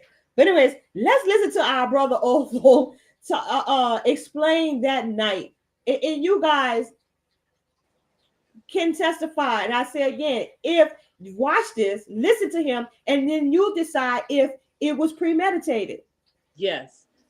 Okay. It's 10. I'm seeing 10 people watching us now across all the platforms.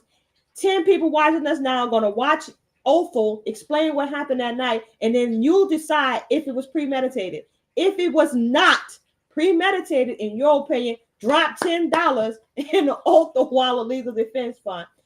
It's simple. It's just simple like that. Premeditated, not premeditated. That's what we're talking about right here. Because the premeditation comes from the cops, down to the lawyer, to the judge in this case.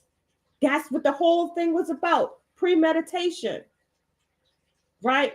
Let's go. Let's go ahead and listen to what Othal says.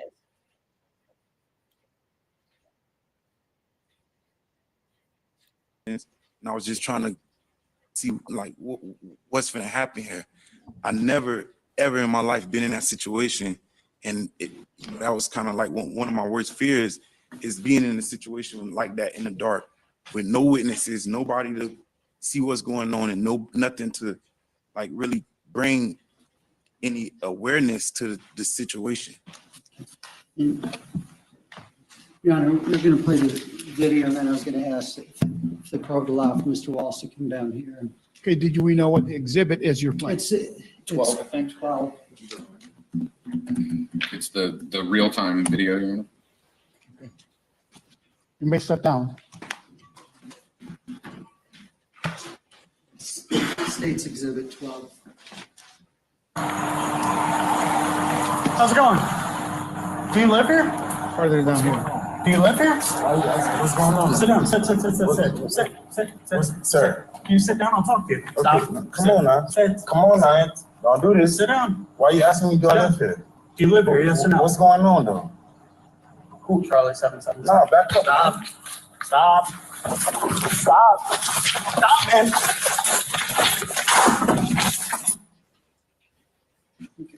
If we could back it up. Okay, right here is a good spot. At this point here, you testified earlier that the light was in your eye. Yes. What's going on right here? All right. In this particular situation is when I noticed the light, and I'm a little confused. Like I said, I'm not used to people coming up to me at this time of night, and I was kind of just like caught off guard and a bit like shaken up. So I'm starting to become aware of this presence and is garnering some type of emotion that would make me feel kind of scared. Like I was like, Can we go to the point where the door is open?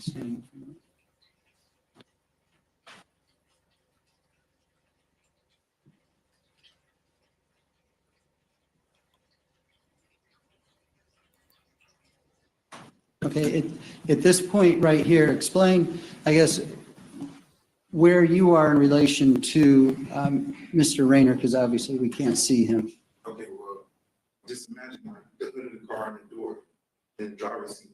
At this point, I had just stood up. So when you get out of the car, you automatically turn sideways. It's like a normal motion. So as I'm getting up, I'm turned sideways, right here. And that's when you can see his arm on my shoulder and my hand, like it's when I'm getting out of the car, my phone was on my lap, so it's kind of sliding down. I'm always aware that I cracked many phones by just standing up. So I always like kind of grab whatever is on my lap, and that's what I was doing. And in the picture, that's how I checked my phone over. And you said that his hand was on it. Was that just a soft touch, or was it a forceful touch, or what was going on? This initial touch is what stopped my first effort to walk away. This is the first. If you see, right, okay, I can't really see. The screen is big. Can I take this up? Yes. Okay, so the screen is kind of big. So at this point, you can see, if you go back, you can see where my shoulders shifts. So I can't, now I realize I don't have my freedom to walk away right here. And Sir, can you sit down? That's what I was going to ask you. At that point, did you feel as though you were free to walk away? No, I knew I wasn't, because the only way to walk away was to basically like, go through him or go some way around him. Can you go a little further? Come on now. Don't do this. Sit down. Why are you asking me to do that? All right. Hey, wait, we can't talk if the video is playing, and we can't both talk at the same time, okay? Only one thing at a time. Let me ask the question. Go back just a little bit.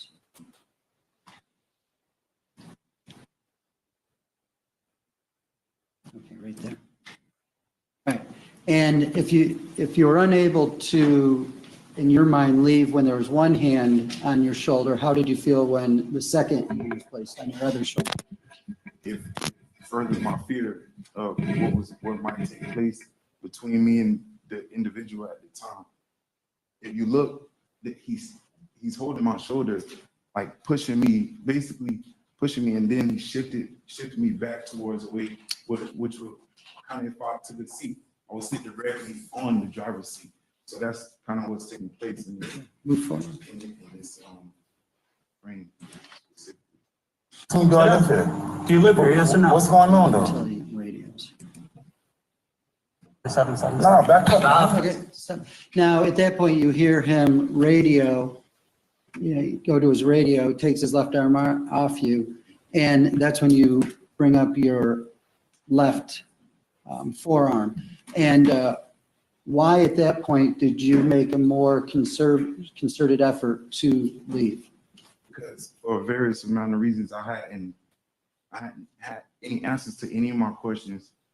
I'm scared as I can possibly be. There's no witnesses, so now I'm thinking that he's gonna call somebody else.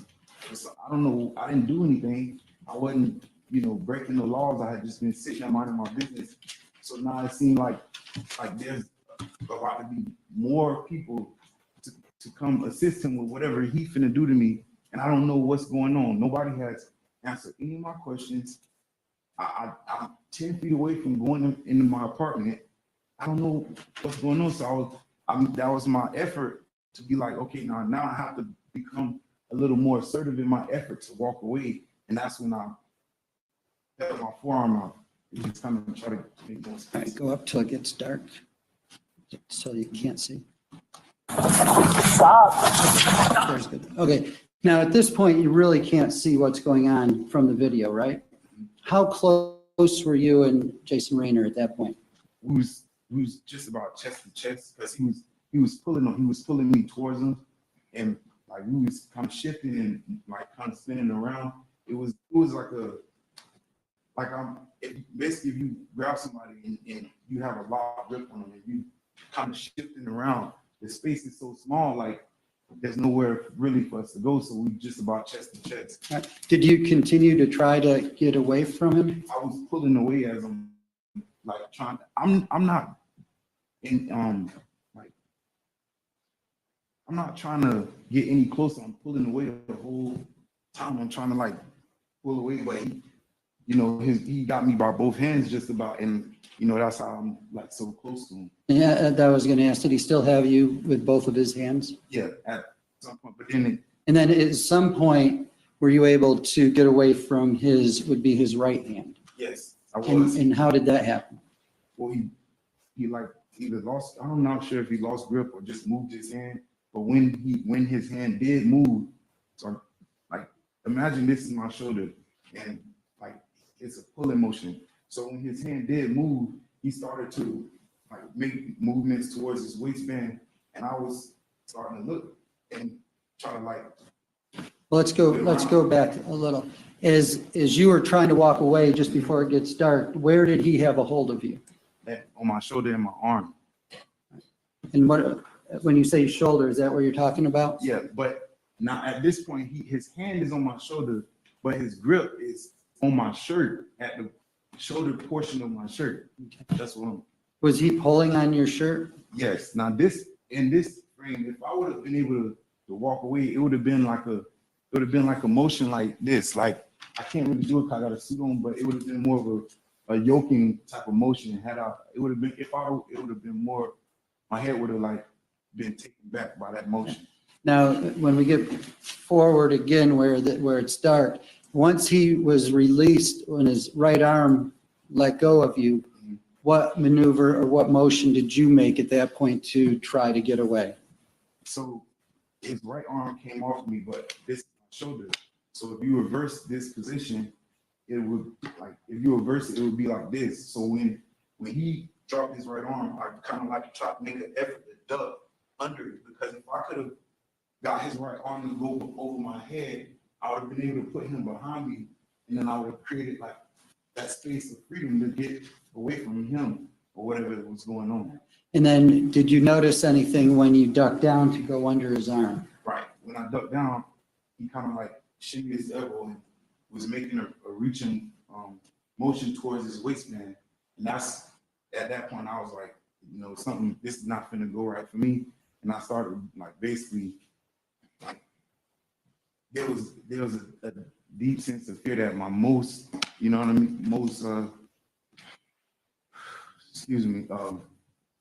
thing that I feared the most was probably gonna happen to me right there. So how, you said you saw his hand go towards his waistband? Yes. All right, and in response to that and your fear, what did you do? That's when I made an effort to get around, but when he moved, he still had, I can't really do it without extra body, but it's hard to.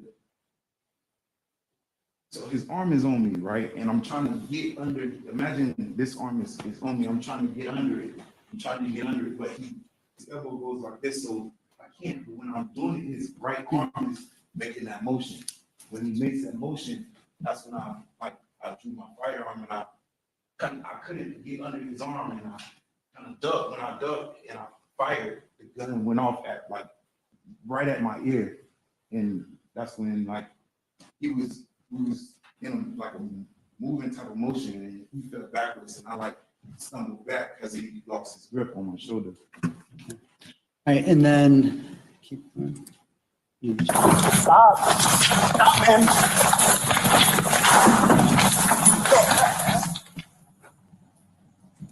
Okay. And you hear you say something at the end. Do you recall what you said? I was in like a state of adrenaline, so I was basically like, I think I said something like "get the fuck back" or something.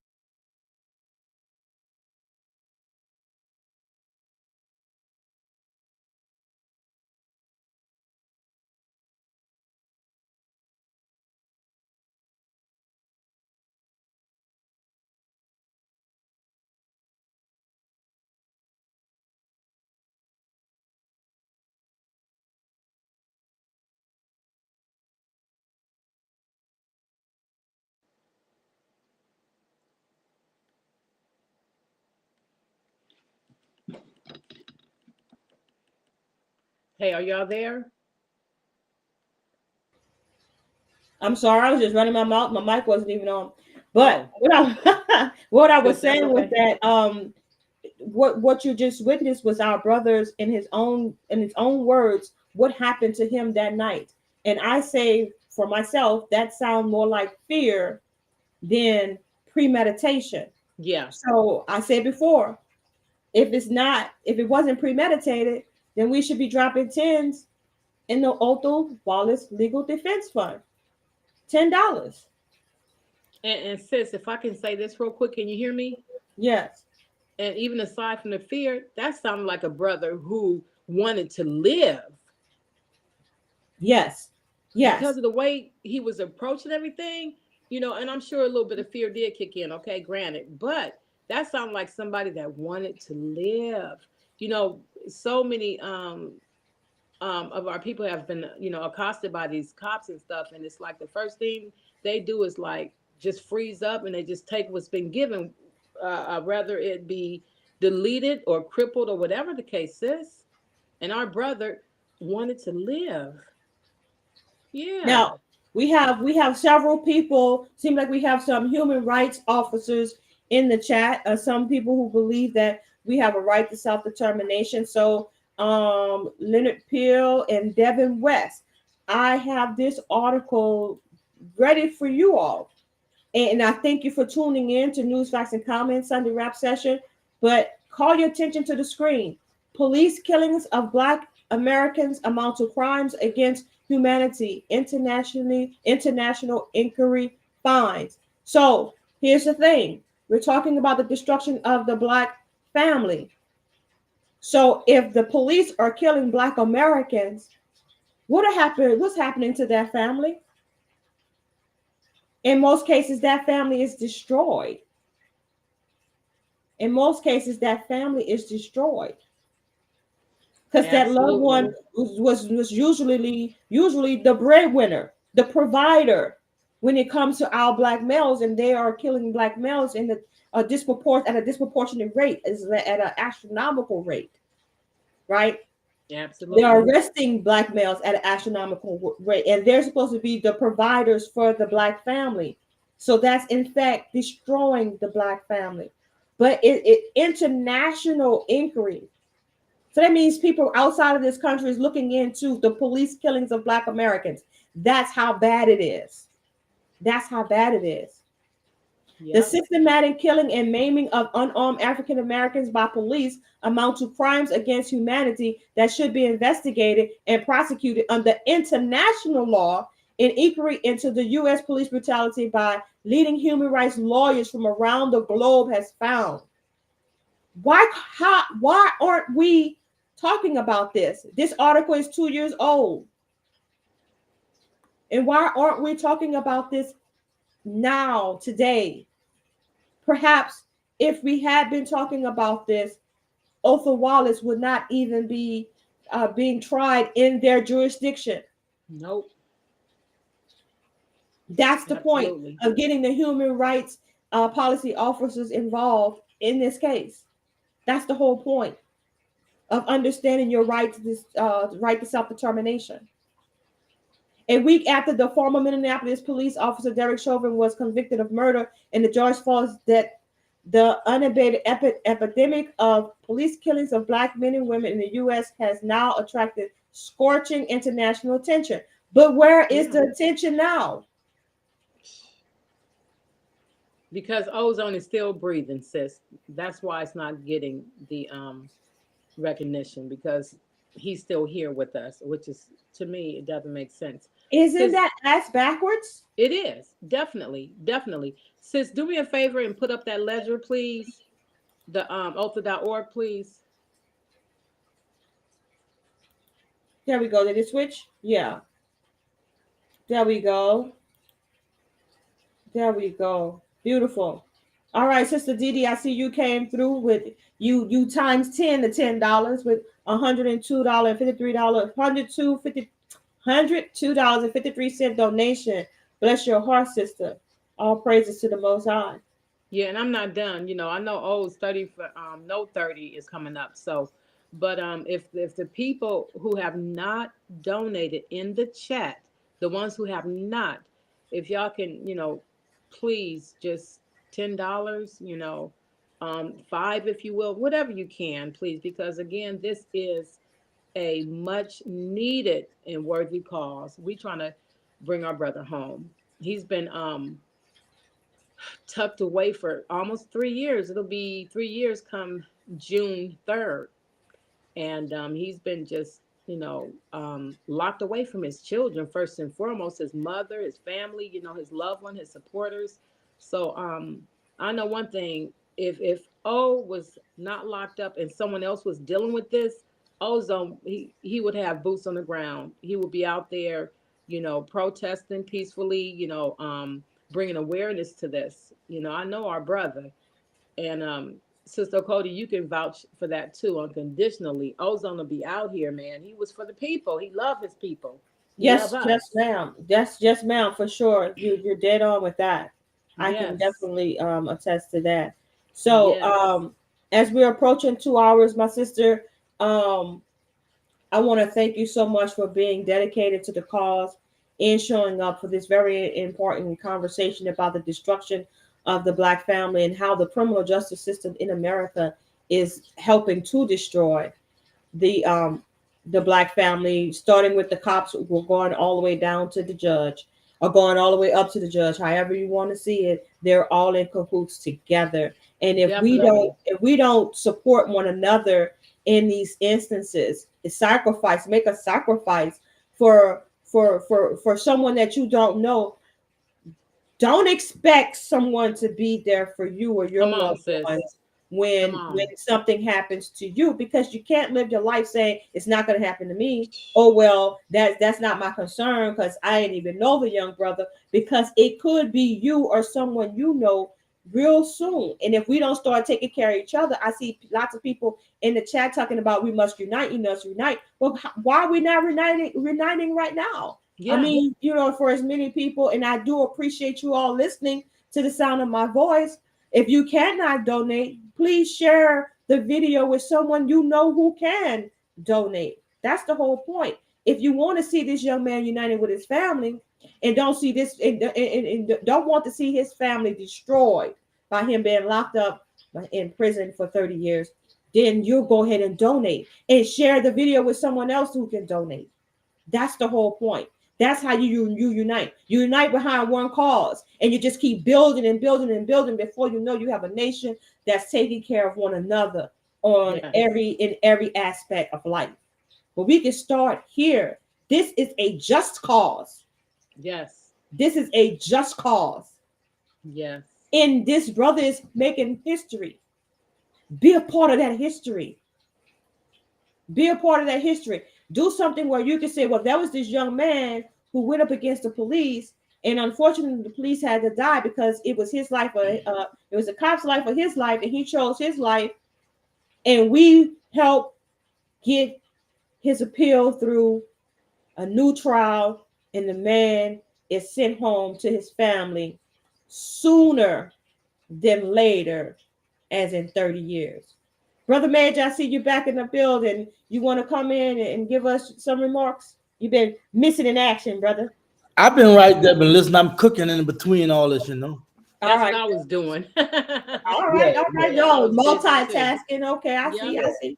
Yeah. I got it. So you've been listening. What's coming to your mind, brother? We are in a system that is not just the criminal justice system; it's the system as a whole, and these are just siblings of the system. You know what I'm saying? You got the government, you got the siblings and all that. You know what I'm saying? The criminal justice system.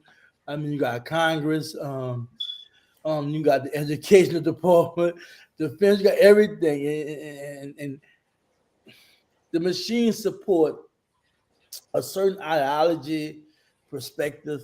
They see the world a certain kind of way, and they're controlled by the most powerful people, right? And everything is an interest in everything, right? Keeping us down, keep them high, right? Because we elevate above all the hidden above them, they know it's gonna be a day to be really reckoned. We're gonna be it's gonna be a reality that we gotta understand. The system never worked for us.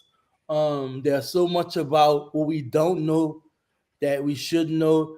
There's so much that's going on, and when you look at what's happening to a lot of our mentally ill sisters and brothers and poor people in general by the system, how they target, how they exploit, how there's mass incarceration and people that's being violated in every kind of way. To know that Othal is one of the people that took up arms and stood up side by sisters and brothers addressing in a respectful and organized way about the injustice that was happening, not just with police violence, but across the board, socially, politically, economically. We are misfits to that. We are undermined. We are underplayed. We are treated like third world country, like, and it's like soon as you see somebody get ahead, right? They're trying to take that person down, or that person got to go with the system or otherwise, right? But just to look at what Othal represented and what he was about, and then to be an actual victim of what he represented and came on the winning end of the stick and having his life spared, right? To a degree that he don't have a life sentence, but we know he's still incarcerated. We want complete exoneration and freedom. It's a testimony, and Craig to Othal, all praise the Most High, that he stood up for himself and testified. His testimony saved his life. You know what I'm saying? Yes, sir. Along with his attorney already setting the foundation, showing the officer was violating his rights. Officer disregarded his rights and refused to let him go about his business, knowing that this could have been easily resolved. But as I said earlier in discussion, this is Officer Rayner represent law enforcement in general that violates many melanated people and poor people rights. This is just their mindset. They're supposed to work for us. We taxpayers, right? We pay for their salary and all that. They treat us, even Congress and all of them, President, all of them, they treat us like, we work for them. But that's just showing you the injustice and the corruption in the system. You know what I'm saying? Well, they treat us like we're criminals upon their approach, like that Correct. we're guilty before, we even go before the judge and the jury, right? So, and in most instances, cops are behaving in a manner which they're the judge, the jury, and the executioner. But that's long-standing practices. That's a long-standing practice. See, we got to realize this has been going on. They talked about it in 13. So, let me close out by saying this and just say this about Othal Wallace and why we should donate and support him. Because this brother's still in the flesh. This brother, we still can touch, feel, and see. This brother can really give a real live testimony, which he did in Overcoat, but he can talk to us as well and let us know the nitty gritty and how real it was in real time, how it was, which we can see it was televised, right? So this brother really overcame that dragon of police officers that would take advantage of people like him. If they don't obey, then they get aggressive with him, beat them, kill them, what have you. He's here in the flesh, so we should support this. And not just a handful of us, all of us, because Othal represent each one of us that could be in this position or have been in that position already. Well said, my brother, and I totally agree. if we don't help each other, no one is coming to save us. No one is coming to save us. Sister Dee, you want to have your last words? Oh, yes. Thank you. I appreciate it. And thank you to the two of you. I appreciate it.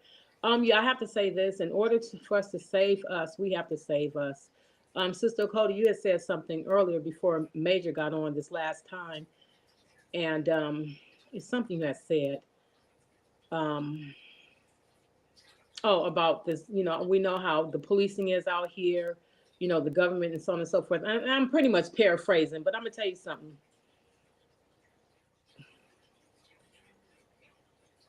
They don't have to, whether it be the government, policing, schooling, whatever the case.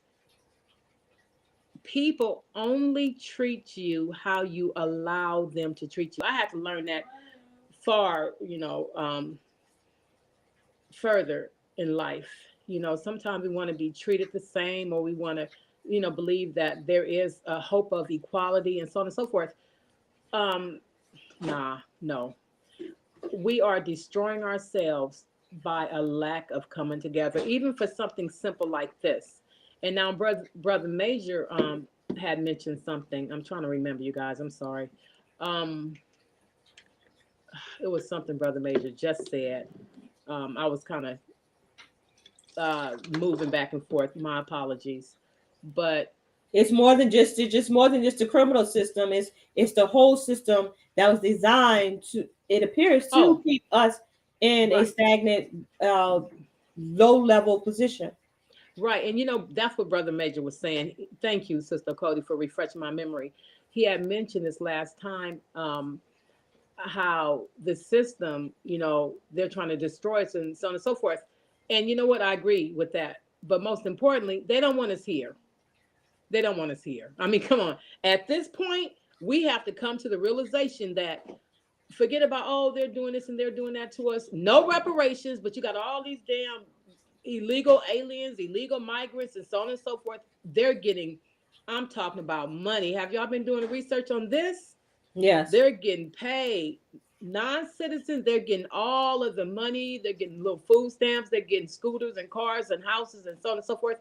Last time I checked, they don't even have to have credit here, and they're able to get loans. Okay, so what I'm saying is this. It's not so much they're trying to lock us up. They're trying to delete us. They don't want us here. Bottom line. Well, I mean, President Biden told us that the immigrants were going to outnumber us by the year 2025 or 2030. He said he said that, before he was elected, and that was during the same time when he said that, you ain't black if you don't vote for me. Yeah. So, all in that same conversation. So he's already told us what the agenda was. The agenda was like, I don't care, black people, if you don't vote for me, because I'm bringing in the immigrants. I'm opening the borders. We're going to give them housing. We're going to give them everything, so they feel real comfortable about me as president. So when we pass these bills saying that immigrants can vote in the election, then I have a show in, because I'm the one that gave them all these things. Okay, and on that. And so now they now are the new niggers. Thank you, sis. And so they have no more use for us. They kept us here long enough to be their worker bees. Now they got some new worker bees. They do. And so now we can be dismissed. Right. And new police officers, they're getting a whole package, sis. Not only do they have new worker bees, they're going to have new policing with these people. They're going to have, and like I said, and already these migrants going around talking about, you guys are lazy. You don't do nothing. You blah, blah, blah. So with that same damn mentality, as other people look down on us at, it's going down, y'all. You know what? We are at a civil unrest right now before our eyes. And so many people are still kicking it. So many people, when I say so many people, I'm talking about our people. Let's just get this money up so we can bring our brother home so he can protect his kids for the unexpected thing that we'll be dealing with. Let's get Ozone home. Let's bring him home so he can be there for his children, his mother, his family. Because right now, you guys, we are really literally at a civil unrest. It's so much going on. And I always keep my head on a swivel. Always. So, sis, thank you. I hope I didn't cut you off. If I did, I apologize profusely. But No, yes. you're fine. You're fine. So yeah, thank you for those words, sister. And you, everything that you said is correct. I cannot deny none of what you said, and I appreciate everything that you do for who you choose to support. Yes. Same here, sis. It's amazing how um we forget that we all have choices to make, and our choices will determine whether or not we will be able to unite. But as long as there's always a fashion or a portion of us who are always looking for a way to point out what's different amongst us, or point out where we disagree rather than pointing out what we agree upon, we're going to always be divided and there won't be any unity. So this is what I'm Yes. saying. We can all agree that Othal Wallace's actions that night was not premeditated. That's something that Right. we can all agree on. Yes. Can we Yes. just support Othal Wallace just based on that point alone? Yes, yes. And sis, let me say something real quick, please, to Linus Den. You know, I stopped dealing with you like what, a year ago. She's up here, you know, just Yeah, being very disrespectful. I've already dealt with that, sister. So Okay, thank you, thank you. yeah. Because see, this is what we don't need. Stuff like this. This is very divisive. Just her little comments or whatever. But anyway, sis, thank you. Right. So Thank you. that was, you know, we're not talking about that right now. We're talking about Othal Wallace, and like I said, that's why I said we can all agree that Othal Wallace's actions that night was not premeditated, and on the strength of Yes. that, we should be looking to see him come home to his family, so that won't be another statistic as far as another Black family being destroyed because he's not there in his children's lives. Exactly. Brother Major, Exactly. what you got to say, my brother? And we need to not just be about Othal. There's a lot of our melanated sisters and brothers are victims like him and didn't come out on the right and didn't come out on the best end of the stick. And it Yeah. happens to us Yeah. every day. So let him be a caterpillar to us transforming and to addressing this in our community all around us. For we're being violated and I drive semi trucks. I stay seeing melanated people and who we get pulled over with 4-5 cars around them. Somebody look handsome. Yeah, you ready for the chicken taste? You ready to go and get chicken pooties? Oh, sorry, y'all. Sorry. He is handsome, whoever he is. I agree, sister, and I haven't even seen him, but he has. Yeah. But, we need to transform our community, man, and not just propel him to come out of prison or bust him out of prison, how we want to use them terminology. But we need to also address it universally because it's affecting all of us, not just Othal Wallace. It's affecting all of us. So hopefully we can be inspired to help this brother and also encourage us to help other brothers and sisters that's going through the same thing or worse. I totally agree. Brother. We have to keep up the work of supporting those that need our help, especially when we know that they stood up for righteousness. They weren't out here. He wasn't out here like, you know, just wilding out. That was not this brother. This brother went to work. He took care of his kids, and he got caught up in an unfortunate situation that could happen to any one of us, at any point in time. And so I applaud the young man for his courageousness in the fighting, standing up for himself, you know what I'm saying? His body, standing up for his body and protecting himself. And now he's asking for y'all's help. Donate to Othal.org if you can, if you will. Help to save a Black family. Do not allow the system, the criminal justice system, to destroy this Black family by having this man spend 30 years of his life behind bars. If you all can donate today, tomorrow, please do so. Join us back again on March 30th, where we're celebrating Othal Wallace's birthday. March 30th, I believe that's going to be featured on Y2 Kenyon's channel, and perhaps we will simulcast. We haven't really decided yet. However, we are in support of PLAP's efforts. Go to Othal.org to donate to Othal Wallace's Legal Defense Fund. And as always, Look out for each other in yourselves and donate. Share the video. Dee Dee, anything else? You're muted, babe.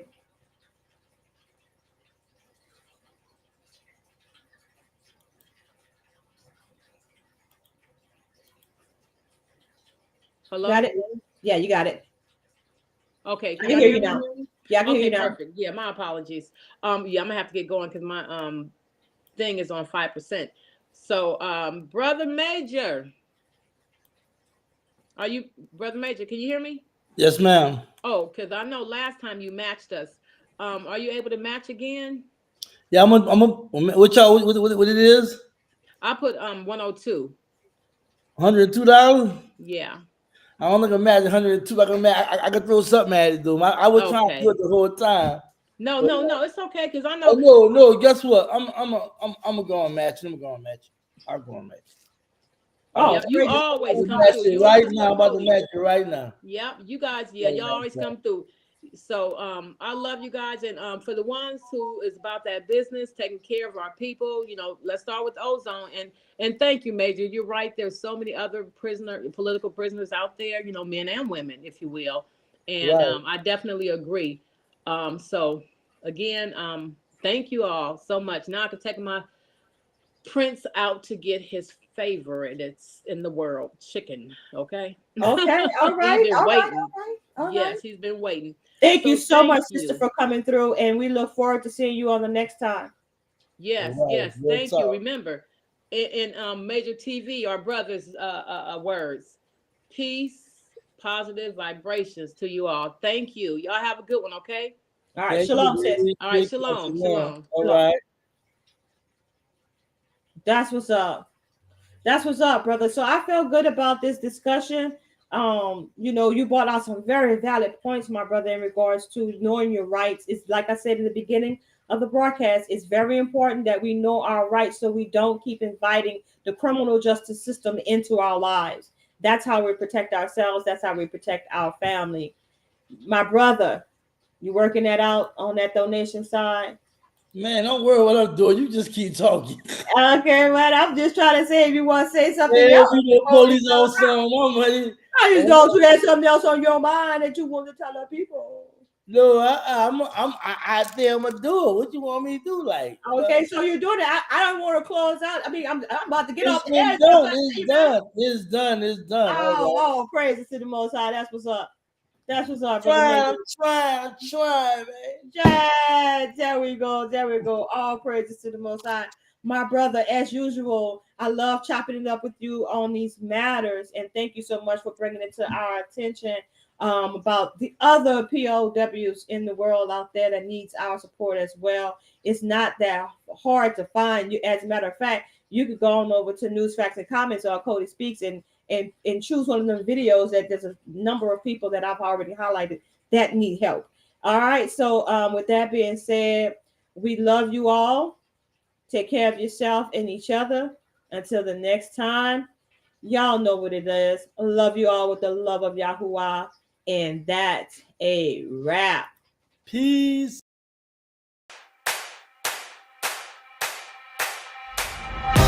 One for the money, you know what it is. Two for the show, yeah, we shut it down. Three, just to make sure you ready. Four, let them know that we run this town. One for the money, you know what it is. Two for the show, yeah, we shut it down. Three, just to make sure you ready. Four, let them know that we run. Ladies and gentlemen, welcome. You are now tuned in to the greatest. The greatest of all time. The greatest of all time.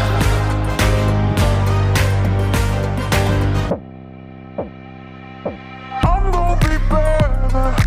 I'm gonna be I'm gonna be better. I'm gonna be better. I'm gonna be better. I'm gonna be I'm gonna be better. I'm gonna be better. One for the money, you know what it is. Two for the show, yeah, we shut it down. Three, just to make sure you ready. Four, let them know that we run this town. One for for the money, you know what it is. 2 for the show, yeah, we shut it down. 3 just to make sure you ready.